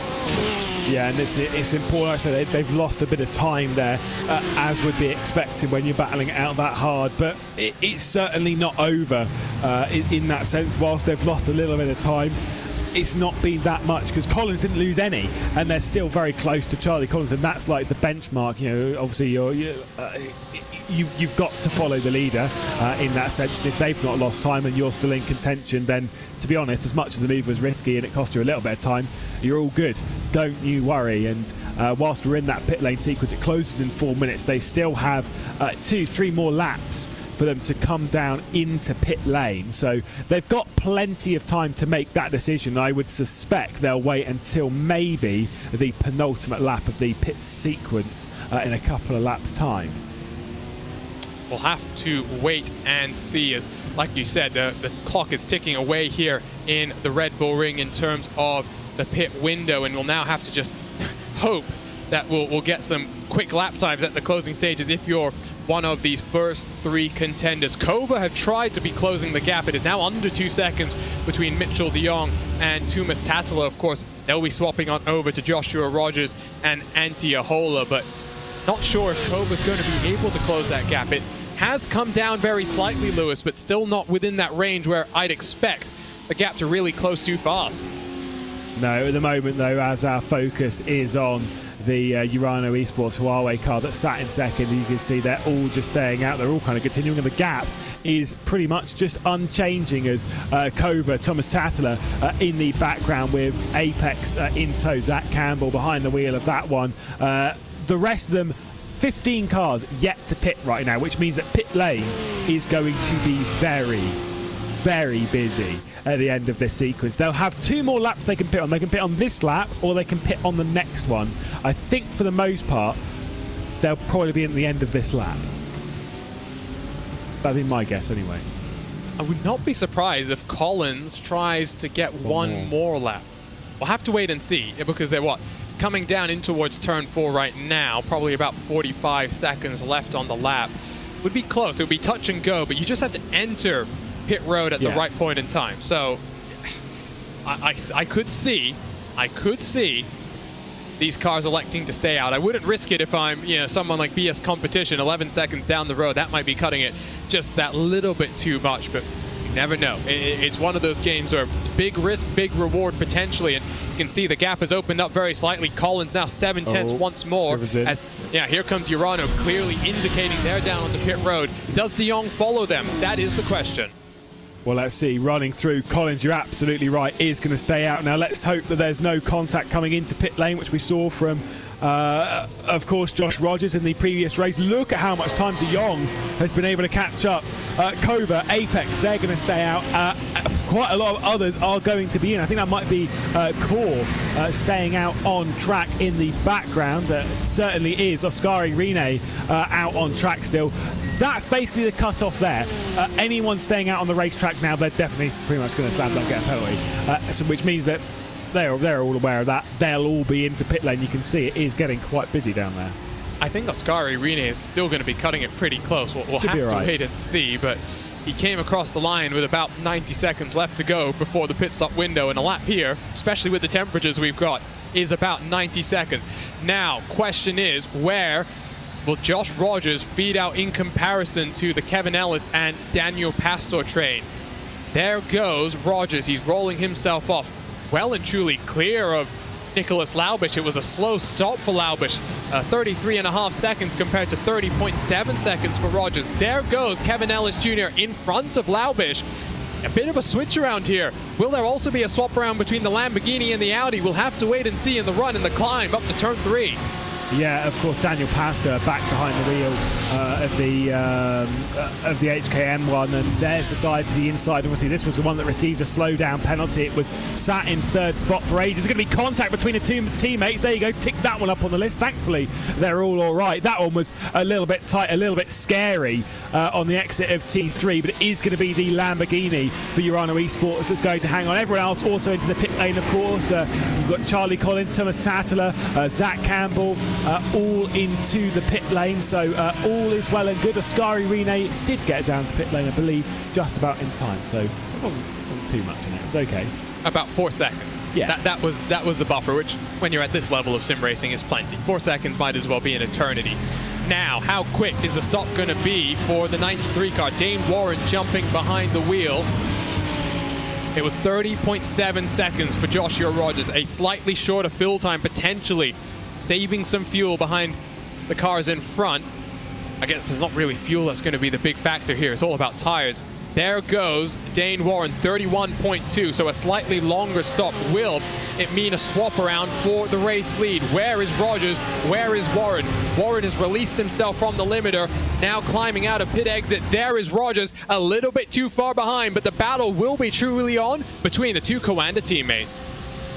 And Apex are also sat there, not too far back. They're not in contention for this race, not unless something happens. You can see they're coming into the pit lane sequence. It was obviously very, very tight gaps for the race lead, whereas now it's spread out. Cova have gained quite a lot. They're up to 4th through all of that, and Urano Esports have lost out. They were running 3rd and 4th for a long time. They're now 6th and 7th. So they've lost out to Cova, to the other Apex car, to the other Apex car, as well. They've lost out quite a lot there, and of course even for the Huawei car, with that slow stop as well, they've lost out to the 91 indeed. Looks like Coanda and Maniti are battling, two Mercedes side by side. I think Inex has just gotten around the Energy Sim Sport Ferrari as well. They were side by side for a moment. Here comes the move from Tim Matska as he tries to look and get on past Martin Kronke. Kronke just says, not right now. You're going to have to wait for a better passing opportunity. But there's almost contact between them. They're running nose to tail in through turn 7, through turn 8, and now that run to turn 9. Maniti taking a look. That's going to be brave, though. We've seen this one work out a few times. Are Maniti going to commit to it? The answer to that is yes, but it's tight. It doesn't quite work out for Matska and Mac Backham. Martin Kronke is going to hang on. Look at the drift, though, through that final corner. It's so easy to do when you go for that kind of slide. It's easy to put the back end of the car out. It's hard to do it and keep speed, though, and that's what these guys are very good at. I thought for a moment Kronke was about to loop that thing around. Wasn't sure which way it was going to go. BS Competition have recovered at least a 13th position. Would not be surprised to see Dinez climb his way into the top 10. Would not be too hard, and maybe Inex in 9th would be his ultimate target at this point in time. The gaps between the entire field are really not as large as I might have expected, Lewis, given how much wheel-to-wheel racing that we had. Yes, there's about 2 seconds between 2nd and 3rd positions, then about 4 seconds between 7th and 8th, and then a couple of seconds more between 8th and 9th. But really, I mean, these guys, if anything goes wrong, there are some solid points on offer for many of these competitors. Yeah, it could have been much worse. It's kind of one of those circuits where you can go side by side for a few corners and not lose too much time, with there being varying lines through most of these corners anyway. A lot of them are fairly late apex corners, which does kind of mean that if you're going to go side by side, if you're going to be on the outside line, for example, you don't actually lose out that much. Just kind of the rhythm and how the racetrack runs. Obviously, you do lose a bit of time, especially if you're going to go side by side for an entire lap, which we have seen. But for the most part, they're all okay. But it's just one of those things. It's the nature of the track. It's so easy to race on that you can't afford to keep doing, because it costs you a 10th here, a 10th there, a bit here, and then you have those gaps form. Whilst at half a second or even a second, that's a gap that can be closed. When it gets up to 2.5 to 3 to 4 seconds, that's a gap that isn't going anywhere. It's a track that has undergone a lot of changes since its creation, and not so much in terms of the overall layout since the A1 ring, for example, but really just widening it in places, making it a bit faster at times. Really is a really interesting facility, and great to have Formula One back here, not just for one Grand Prix last year, for 2 Grand Prix. We came here for Kova. Kova is indeed up to 3rd position. This is, of course, that battle for 3rd in the championship. 3 cars, 3-way fight for 3rd, 3-way fight for 3rd in the championship. I didn't really mean to interrupt your point there about talking of the ye old days of it being the A1 ring, of being the Ostrike ring before that. Fantastic venue. Built in 1969. Really is a lovely track with plenty of history. And by the way, if you ever get the chance to drive anywhere in Sim Racing, where you can find it, the old version of the actual Ostrike ring, what a racetrack it was. Absolutely brilliant.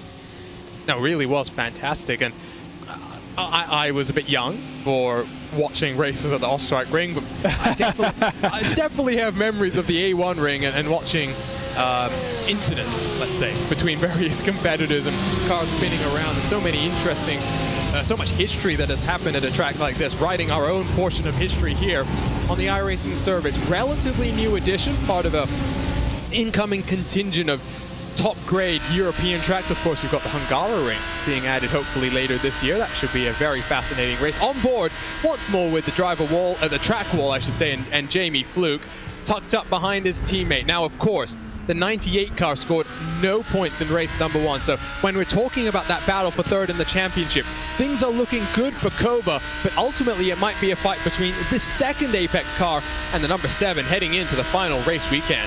Yeah, I was looking to see if we had the Hungaroring on there. The answer to that is I don't see it, nor do we have any of the not kill or whatever.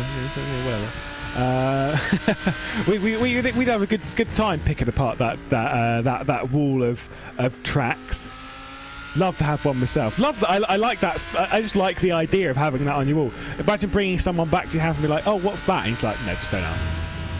No, I'm not even going into it. Would be that's VIR though. Elvis Rankin, I think, is telling us that he's got both Not Kill and Hungaroring up on the wall somewhere, just maybe hidden behind the seat, and you can see the seat rumbling around as Jamie Fluke gets well and truly up and over those the curves on both sides of the racetrack. My question is to you now, Lewis. If you are the 98, do you let through the 99 car to have a battle with the Kova car? Because yes, he is still in the championship fight, is Kevin Ellis Jr., Maxime Brienne, but ultimately it's the 99 car that's in a slightly better position to fight. And I mean, teammates, why not split the prize money 4 ways? Oh yeah, no. I mean, I'm not so sure in that sense what I would do. Obviously, you know, the priority always is the same thing in any sort of motorsport, sim racing, whatever. The team's the priority. In that sense, the brand is the priority. Getting those as high up as possible, that's the important side of things, and some teams do that better than others. And in this sense, realistically, you'd think from a team's point of view, yes, but then again, you know, it's still early days. We've still got two hours of racing after this as well to go through. Still plenty of points up on the table. I mean, maybe yes, you'd say, okay, go for the switch, do the classic, go for the switch, go and attack the Kova car. If you can't get through by the end of the race, maybe we'll switch them back. We'll do the maths on the points. But for right now, let's send that 99 on the attack. Because what's happened to the 94? Okay, fortunately, it's not. Yeah, I was about to panic. Yeah, it's not the one that we thought it might be. It might be a technical issue for Andre Melchers, watching the way he nosed himself into the wall. We'll have to wait and see, because I'm not sure. I'm also not sure those gains are necessarily correct, because Dane Warren definitely not 16 positions gained on the day so far. No, I mean, good effort though. Great effort. Well done. Great effort, not necessarily correct. Here we go. Andre Melchers with the Energy Ferrari. Oh, no, there's going to be contact there. Yeah, there's some definite contact. And, well, Melchers, I think, just then, in frustration, ends up in the wall. And went to go pick up the keyboard. Exactly, yeah. No, well, we've seen some interesting things here on RaceSpotTV, if we're being honest, when it comes to that. Getting the word from the 13-year-old Elvis Rankin in that Twitch chat that his thinking, obviously part of the Apex Racing team as well, his thinking is try and break the draft to the Urano cars behind. Don't try and get the move done, at least for now, and see if Antiohola can bring them towards the Coanda duo out front. It has not really worked out that way just yet. The gap is being up to about 2.5 seconds as Antiohola has been there or thereabouts on the pace, but I can see where he's coming from. Wait until the final 5 minutes of the race to make something happen. I get that logic. I like that logic, but I don't see it right now. I just don't think that gap will come down. Of course, whilst we would expect the 93 and the 91, we'd expect them to battle at least at some point over the final bits of the race, which might drag them in, but that's talking like final couple of laps. You want to be in position to pick up the pieces of that, so rather than waiting for things to unfold, I think you've got to go on the attack, got to go and grab it yourself. By the way, just having a little bit of a chat with Dylan Scrivens, saying that the slow pit stop was an issue. It wasn't anything on them. It wasn't them trying anything strategically. It just wouldn't let them go and get on with the race. So a bit of a shame for them, but still they're in position for some good points. And to be fair, might well be a little bit more, because this seems like it might erupt at any point. That explains. I thought you were going to say you've been giving him a bit of stick for what we saw in race number 1. Oh, I should do though, shouldn't I? There we go. You can go off and have some fun with him after this race. I will say, I'm starting to suspect Dane Warren has this one in the bag, and I know that's a dangerous thing to say, and I'm knocking on the wood around me. Rogers has been unable to close. I mean, we're talking basically an 0.8 of a second advantage out front. There you can see on the right-hand side the two Coanda cars, the purple and orange. Warren looks very calm, very cool, the way the car is reacting, especially through this middle sector where you would expect sometimes the car to be that much more on the edge. If Rogers is going to make something happen, he's going to have to find a bunch of pace, I think.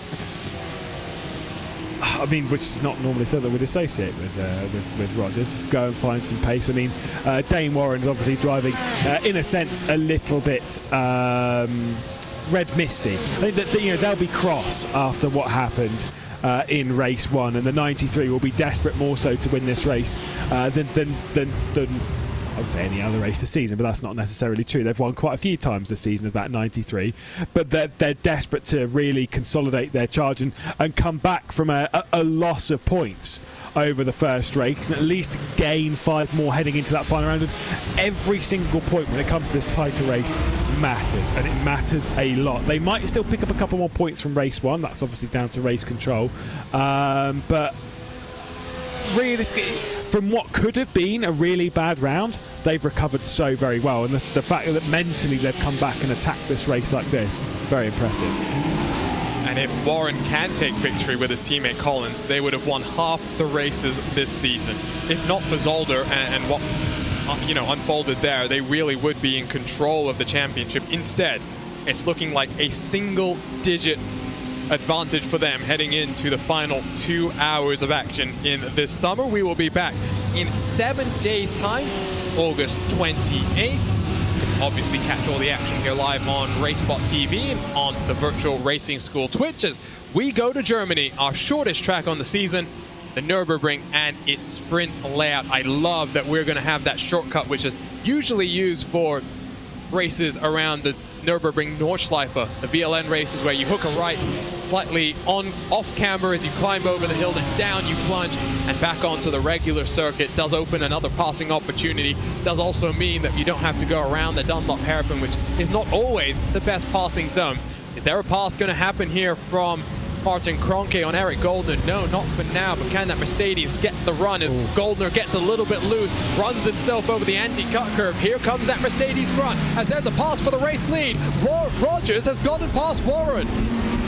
Now, considering the gap, I'm going to assume there was a mistake potentially at T1. It might well have been a slowdown penalty for Dane Warren as there is that side-by-side. There is the move from the 81. There is Martin Kroenke going for the move. It's still side-by-side for the race lead, though. 91 to the inside. Rogers going to consolidate the lead, but the cutback might well work in favour of the 93. Not yet at the moment. There must have been something. I don't think it was just a dive, a flat-out dive from Rogers. The gap was too big. I could be wrong. He might well have just nailed the last couple of corners of the previous lap, the first one of this one, and then just got there. But I can't. For me, it's got to have been a slowdown of some description somewhere or something. But clearly, that's not what it was. It's just a flat-out dive. Warren was 4/10 slower the last time around, slow through the middle sector, I think. So that explains what opened the door for Rogers. He didn't need a second invitation. 11 minutes left to go, and well, the fight for the race lead is well and truly on. You would think, though, Warren knows he doesn't have to fight too aggressively here, because even in this position, they will head into that final race weekend leading the points championship. It's only going to be about 2 or 3 points separating these two cars, but they'll be in control. They'll be the ones to watch. Yeah, but when you're going up against Mitch de Jong and Josh Rogers, who have won so many titles over their illustrious sim racing careers, you want as much of an advantage as you can get. Of course you would. I mean, why wouldn't you? But you want just anything, an extra point here, whatever it is. All of it just boosts confidence. It's just those slight bits. You don't want to go into the final round of the championship having been beaten directly in a one-on-one fight with your championship rival and to have lost points over both races coming into the day. That's exactly what you need to avoid. They needed to find that dominance they had at Monza. If they could have done that here, then they'd be odds on and very, very comfortable. Right now, though, it does look like we are going to have an incredibly tight championship fight going into that final round of the season. And to be honest, knowing how things have unfolded so far this season, going into the final race. On board with Eric Goldner, and gap to Antiohola has come down very slightly as a result of what happened the last couple of laps. It's about 3/10 gain by Antiohola, so being brought into the equation, but not really into the mix just yet. Now we'll have to wait and see if there's going to be a fight for first and second, if there'll be a fight for third, fourth, and fifth. Kevin Ellis Jr., Jamie Fluke still following in the tire tracks of Antiohola, but Daniel Pastor has really closed the gap to the cars in front. So you have two Porsches out front, then you've got a BMW that sits in third, Lamborghinis fourth, fifth, and sixth. So great to see once more our mix of manufacturers. Not much time left in this race, 9 minutes and counting. I think that means probably 6 or 7 laps here. This isn't done. This is not done. The race lead is back on, or trying to take the shortest line all the way through. Obviously, when you're being blocked by another car, certain shots, it just looks like there's one Porsche ahead of everyone else, but there is 2 in there, and it is, of course, Warren trying to attack Mitchell de Jong. Kova, this now might look a little bit better for them to close in. They did obviously gain a little bit whilst they were going side by side, a couple of tenths here and a bit there.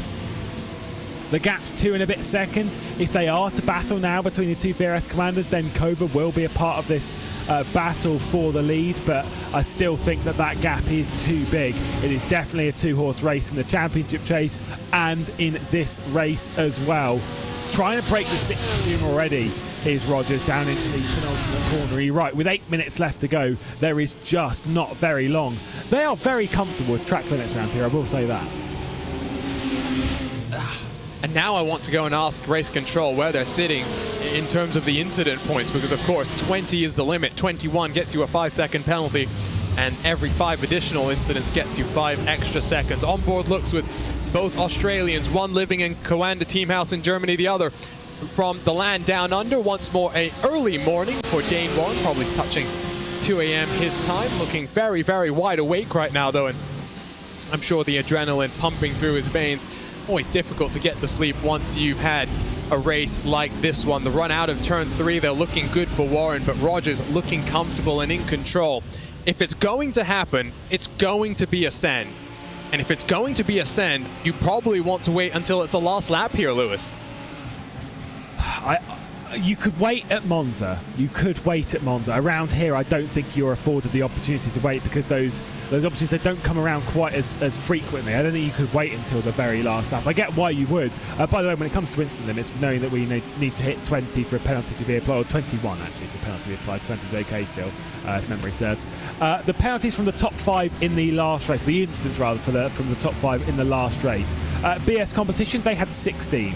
VRS Commander 91, they had 17. Kova 16, Apex 17, Core 17. Now what that tells me is that they know exactly how much time they can gain, because normally if there's not much time to gain by running off, you only see them at 1 or 2, right? They can stick within the track limits quite comfortably, but the fact that everyone is pushed up against the 16s, 17s, 18s, 19s, 20s, they are all on the very, very limit, which means that at this point they'll be counting how many they have left and how many they can spend over the last portion of this race. Well, we got the update from race control, Lewis. There we go.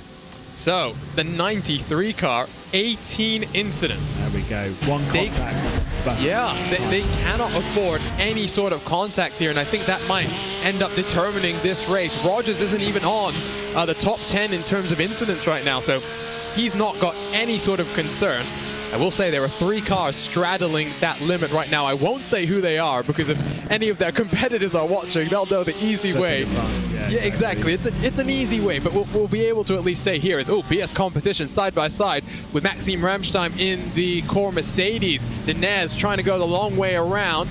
He's been very, very comfortable over the course of the season, not getting the move done, at least for now. He'll have to wait and try and use that Mercedes potentially to close the gap on Tim Matska in front. 5 minutes left, and so I think that gives us an indication now of what Dane Warren is having to do. It's having to be careful of the track limits, and that explains why the gap has ballooned back up to almost 0.7 of a second. Antiohola is only 1.5 seconds away from the back of the 93 car. Now what does the 93 do? Knowing that it is very, very close for them, Do they attack right now, or do they just go, do you know what? Second is better than receiving a time penalty and dropping right down the order and really opening this championship. It's already open enough. Right now, second has to be the goal. If they go for the race lead, this, I mean, as much as I know that Josh Rogers wouldn't do this because it's not the type of driver that he is, but you know that if that 93 goes for a dive, and I'm not saying this is right, but it is something which I have seen before, just turn in. Because you know it's going to be a 4X, and you know they're going to get an enormous penalty for it. Yeah, and it is bad. That is a horrible thing to do.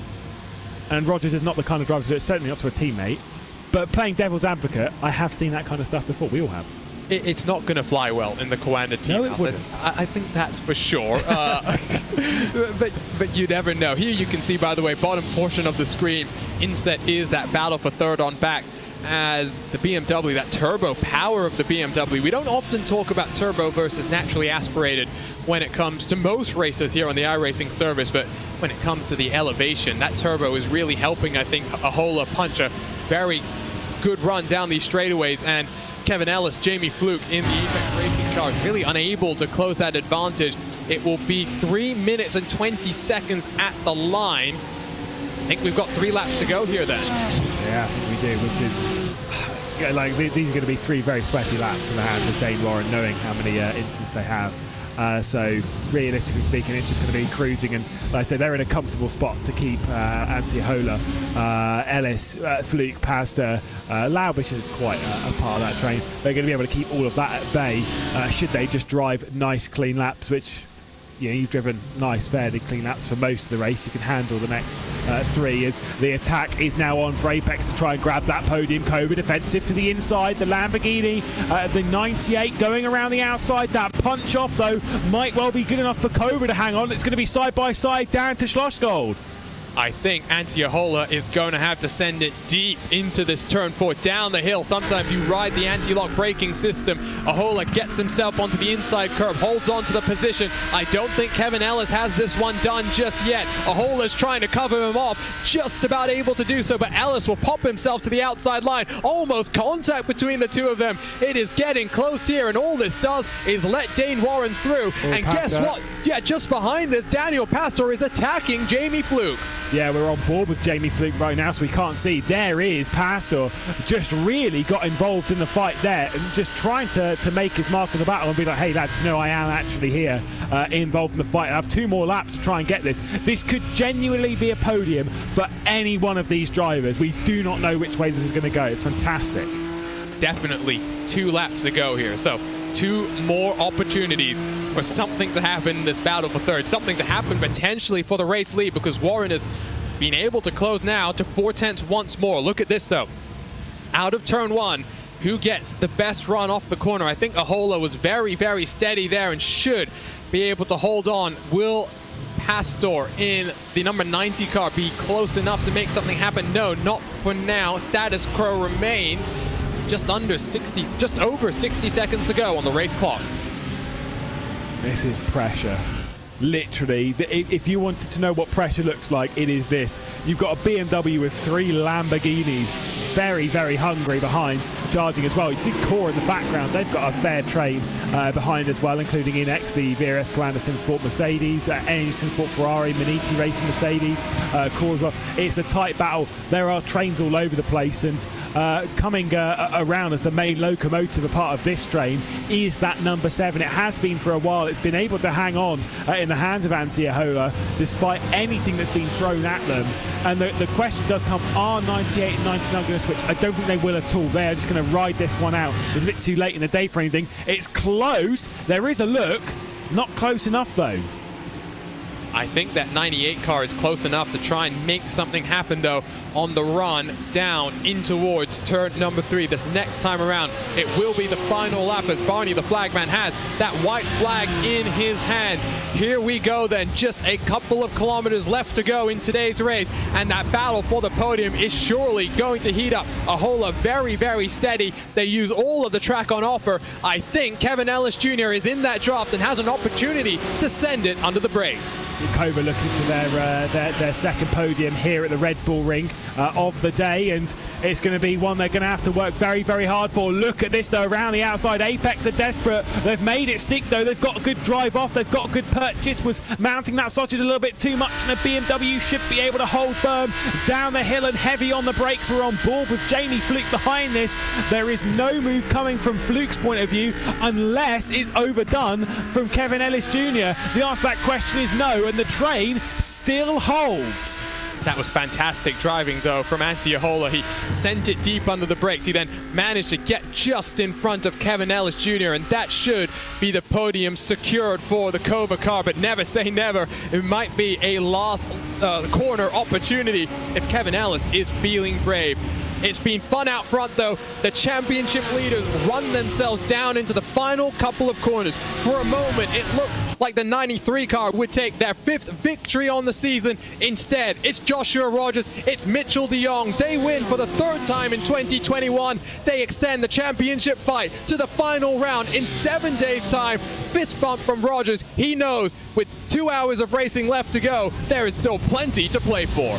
Yeah, look at how close that was with Kova and Apex across the line. Just a couple of tenths denies Apex this time. At least it's slightly less painful than 5 thousandths of a second dropping you off of a race win. It was incredibly tight, but both Apex cars looking really, really strong here. Coanda, the fight goes on for the championship, and I'm sure, based on what we're seeing here, it's going to be an absolute thriller once we head to a very different style of racing at the Nürburgring Sprint Track. It must be said.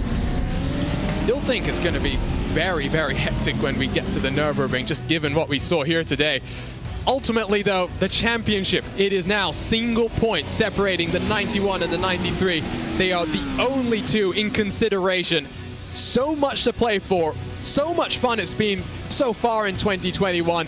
2 hours left to go, and I think both of these cars are at the top of their games.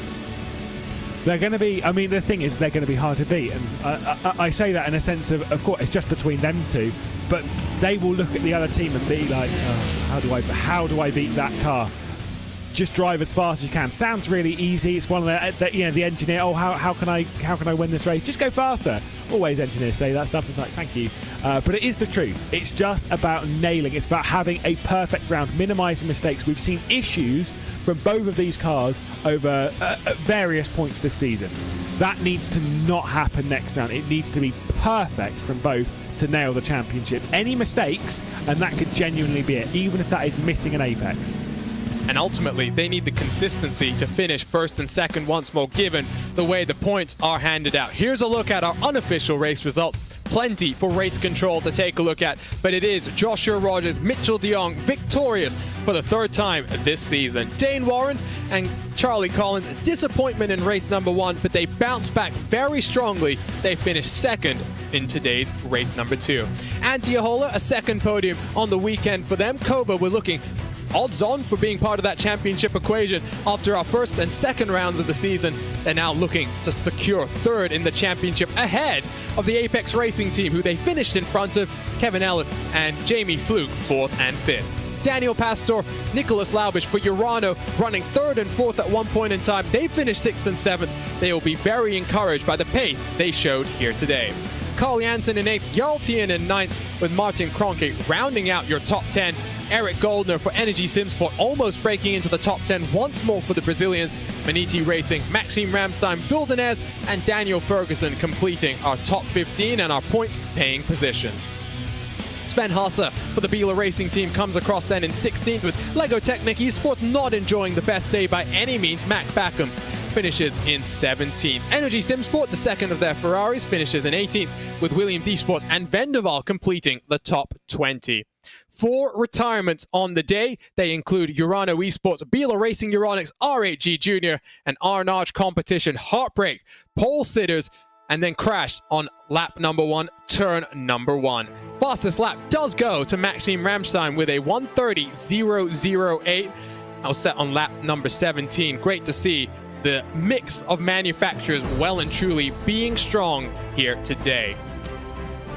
It is time then to get to our post-race interviews. Let's bring in the drivers of the 91. We have Joshua Rogers and Mitchell de Jong standing by. We'll start with you, Josh. I mean, last couple of minutes, you got past Dane Warren. Looked fairly easy from your point of view, but I'm sure you were very excited to get the move done. It looked like Dane just made a slight mistake that opened the door for you to get through. Yeah, he did a little bit. I think it was in the last corner. I mean, I was thinking about a little bit going into that, whether I should wait a little bit longer or just take the opportunity when I had it. I think there was some previous races where I didn't take that opportunity when I probably should have. So this time it was a matter of no waiting, and I'll worry about the rest of it later. And yeah, it was tricky to honestly keep the pace in front of Dane. He's obviously a very, very fast driver. And yeah, I guess it ended up working out for us in the end. Mega stint from Mitchell in the beginning, especially as well, managing turn 1 3 wide into there isn't so easy. We saw that in the first race as well. And but no, yeah, awesome race overall. Definitely didn't expect this coming into the round driving this car, but we managed it in the end. Talk to us a little bit about this track. One of the first times we've seen it in top level competition. You mentioned not necessarily feeling confident in your car because of the elevation, BOP and the lack of turbo. How much fun was it for you guys really having to wring the neck of it and get the most out of a car that I'm sure was set up for top end speed, but still with plenty of fast sweeping corners? Challenging to say the least. I think for the most part it was okay, but obviously, like you say, we've got the car trimmed out quite a lot. I think everyone does here. And, in these higher speed corners, the car is very, very knife edge to drive. So sometimes you find yourself losing the car kind of out of nowhere, or, for the most part, it's okay. But no, yeah, it was fun. To be honest, being able to race on a track that's quite new to iRacing is it's a different experience, and it's a nice fresh change. So I'm looking forward to some of the new tracks that are coming. I think Hungary is coming soon, so yeah, looking forward to those ones. And this is a great example, and it'll put on good racing too. It's one of those circuits that does that. You've got all the draft zones as well as the passing opportunities too. So good fun overall. I guess only tens of hours rather than the hundreds and thousands of hours you've got at some of the other tracks. Mitchell, from your perspective, talk to us about that start. I mean, 3 wide, it's always crazy and chaotic, and you were fortunate not to get collected by some of the other stuff that was going on there. But after that, you just got to work. How was it being stuck behind Charlie for a little bit there? It looked like you were just content to let the race come to you guys, and ultimately it did. Yeah, like you said, just it's a big patience game, I would say. Especially when you have a teammate right there. Obviously, Charlie was extremely quick, so it really worked out. He was able to just kind of like drag us away slowly and stretch out the pack. It's kind of what you want to do and prepare for the end of the race. But super fortunate to get through that start. I kind of jokingly said to Josh, like, oh man, I wish we were on the outside for the start. But no, that worked out a lot better than I thought. We saw in the first race how kind of chaotic the start was, and I'm super happy to be on the fortunate end of it. Just a fairly clean race. Coming into this round, like, we really didn't have big expectations for a result, because we knew we were not in the best window with our speed for the car here. I'm in awe, like, how we managed to get such a result. So super stoked with this one. And now talk to us about next week. I mean, the championship is single digits. We don't know the exact points gap because, of course, race control has to still go through and take a look at some incidents from especially race number 1. How are you feeling about the Nürburgring and specifically heading to the sprint Strecke? Not necessarily a format or a layout that you guys, I'm sure, would have raced around a lot, but it's one that opens up a couple new passing opportunities, and I'm sure it's going to be just as hectic as the rest of the season has been. Going to be a really wild one. I don't think we've had a proper top-level race on that layout of the track in a long time or ever, at least that I've been a part of. And, it's a tricky one. I think gaps will be very small there, with just the length of the track is tiny, but you can make big differences in the chicane and things like that. So, the goal is to try to win both races. Who knows what will happen with VOP? Hopefully we have better VOP than this one, frankly, because this was gonna be a challenge. But you never know, anything's possible. We just have to be the ones to do a little bit better job than the others. Congratulations, guys. Looking forward to our championship fight in 7 days' time. So that was Josh Rogers and Mitchell de Jong in the number 91 car. And straight away, let's dial up their teammates in that 93, Dane Warren and Charlie Collins. Let's start with Charlie here, because I have some questions about the race start. I had asked Mitchell the same question. Charlie, it looks like a pretty hectic start, especially in race number 2. How crazy was it dealing with that from your perspective and getting through there cleanly?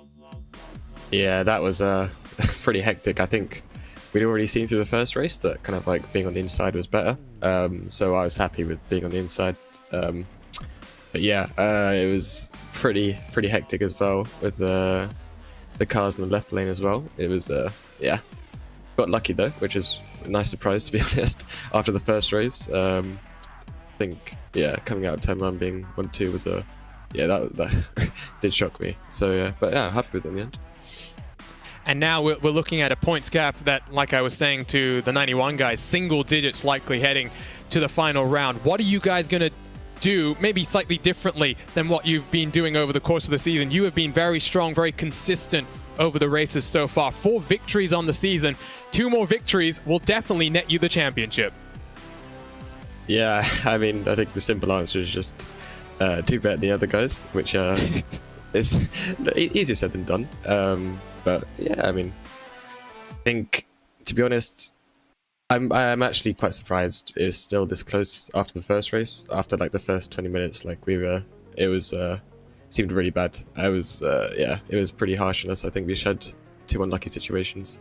So yeah, I think, but for the next round, we're just gonna push even harder than we did this round, and yeah, try and wrap up the championship.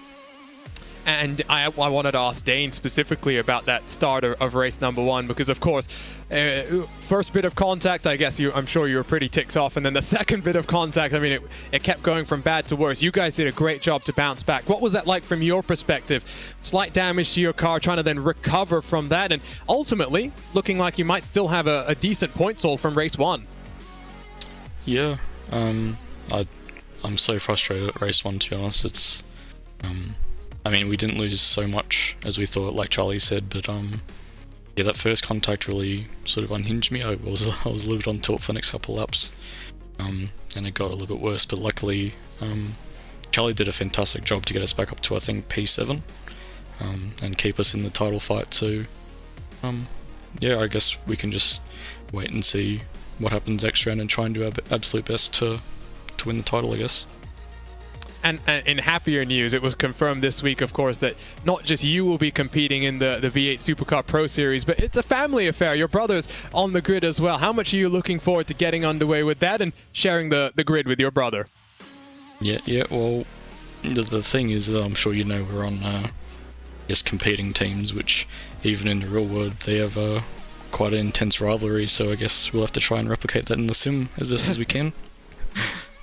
And I'm sure some sibling rivalry as well. Looking forward to seeing you guys fighting for the championship then in 7 days' time. It should be a roller coaster. And between 2 teammates, again, I'm sure it's going to be something to behold. Congratulations, guys, and looking forward to seeing you in 7 days' time. Oh, cheers, guys. So that was the 93, Charlie Collins and Dane Warren. One more interview to get to, and I tell you what, let's go talk to the Zebras, Felix Kornbach and Phil Denez. They were victorious in race number 1. And let's start with you, Felix, in what happened in the start of race number 2 there. It looks like just unlucky from your perspective. You were run a bit wide and then really nowhere to go in contact with Arnaud's competition. Yeah, that wasn't ideal. Like, we were 3 wide into turn 1. Then I had not so much space to go on the exits, and yeah, there was a bit of netcode with Arnaud then, and yeah, it was just unlucky how that turned out. And then from your perspective, I mean, you got handed in race 1 a pretty nice lead that you could just kind of cruise to victory there. How was that like for you? Obviously, one of the first times we visited the Red Bull Ring here on iRacing for a major competitive race. How much fun was it around the track for you in this BMW M4? Yeah, it was great. We did a great job with the setup, I think, and race 1 overall was just nearly perfect, I would say. Bill did an amazing job in the first stint, and then with our strategy, I could just drive away in front, and yeah, it was really good. And Phil, it's not been the easiest season for you guys by any means, mixed up in some contact. How nice was it for you to get through lap 1 in that race 1 cleanly and then to just build that advantage? You were setting fastest lap after fastest lap and just pulling away from the rest of the field. Oh man, it was awesome. I mean, getting to jump off the start is what really made the difference, I think. You know, being able to stretch my legs right from the get-go and realizing after the first lap, I realized that no one else was on our strategy. And from that point on, I just put the hammer down and I knew that I had to build the biggest gap possible for Felix, and exactly what we did. And like you said, it was executed almost perfectly. Like, even in the second part of the race with our, you know, alternate strategy to everyone else, Felix was still matching the times of the entire field. So, I mean, it was just awesome. And, you know, we salvaged some points, I think, in the second race. It's still important to get everything we could out of that after what happened on lap 1. So I'm really looking forward to trying to get some more good results at the final round and get a good spot in the championship. I mean, I have to thank VS Competition. You know, we really stepped up our game in these past couple of races, and I think it's only the beginning so far. And I believe you're on the west coast of the US, so it's a pretty early morning for you. How do you feel, you know, having to jump into the car, especially to start a race? Your teammate did the qualifying duties, you know, for race number 1. How easy is it for you to, you know, wake yourself up, get up to speed, and really get the hammer down that early on? It's not easy. I've started to adjust a little bit. When I first started like a year ago trying to do all these big races, it was really hard to wake up and get in the zone. But at least with this championship, you know, Felix qualifies and does the warm-up, so I can go and do my private testing before the session and just kind of get warmed up. So it's easier to do a race, I think, when you're tired in the morning than it is to lay down a qualifying lap initially in the morning. So yeah, it's not easy, but it is what it is. Congratulations on that victory, guys. Looking forward to seeing what you do in Germany in 7 days' time. Thanks, guys. So that was the Zebras winners in race number 1, only becoming, the 4th different team to have won a race this season, Lewis. We had, of course, Kova and Altus winners in that BMW. Now, VS Competition joins them as well. Yeah, nice to see those brands all jumping up towards the top. Of course, race 2 is a bit more back to the form we're used to so far in the Virtual Racing School Sports Car Open Sprint Masters, with Commander just battling it out. But it was nice to see VS Competition not just win a race, but they absolutely dominated that. And what a way to take it 3 wide down to turn 1. It was brave, and to say just woken up. not a bad effort. I want to catch him first thing in the morning. Yeah, and I mean, I've done races, especially some of the special events, which now kick off at like 4 a.m. here on the West Coast. I understand what he's saying. Qualifying is always the tougher part. I actually think that race starts are just as hard. The spatial awareness that you need and things like that really, sometimes your brain is turned off in effect. It becomes that much more difficult. It's been a great 10 hours of action so far, Lewis. Just 2 more to go. I cannot wait for the Sprint Strecker, and as we head to the Nürburgring for our finale, still waiting to figure out exactly what the points gap is. The 93 should still be in control, but we're only looking about 2 or 3 points. With the way this point structure plays out, victory is so important. 25 points for the victor, down to 20 for second, and it goes down and down from there. It's going to be crucial that these 2 guys are fast, but they need to be consistently fast across both races. Now, looking at it at the moment, because obviously we've had points sorted out and uploaded, and the site, by the way, they're very good at sorting this all out very, very quickly. The points gap at present, prior to race control, obviously very unofficial, is the 91 is leading on 187 points, 3 clear of the 93. So it's a tight margin heading into that final round. I think it might even get a little bit tighter, dependent on penalties in race 1. So who knows what we're going to be looking forward to when we come into the Nürburgring Sprint Strecker on the 28th of August. But all we do know is that we're in for a thrilling conclusion to this already exciting championship. And I think that the reality is we're not allowed to pick either of these cars when we do our predictions for the next round, because ultimately mine were pretty shocking today. I feel pretty bad. I did all right in race 1. I'll take that. I mean, race 2, it started out all right, and then went downhill a bit. Race 1, you did curse the Urano guys, so I'll put that on you. Yeah, no, I'll take that. I'll take it. But, you know, my pick was... The pick's the important bit. I mean, look, Urano got better in race 2, and I almost cursed him in that, but I did knock on wood prior to doing so. That's fine. Ultimately, it's been an incredible season so far. Just 2 hours of action left, but it is time to say goodbye here on RaceSpotTV. What fun we've had. The points out front down to just a couple between the 91 and the 93. We'll be back in 7 days' time here live on RaceSpotTV and on the Virtual Racing School Twitch. Until then, for the entire team at RaceSpotTV, we'd like to say thank you to our partners at ATVO, Kevin Niatola, Simon Grossman, and Nick Thisson for all the hard work they've done to power our live timing and our graphics software in 2021. We'll see you then in 7 days' time from Germany. For Hugo Luis, for my co-commentator Lewis McLeod, my name is Arjuna Kenkipati. Enjoy the rest of your weekend. We've got a championship to be determined.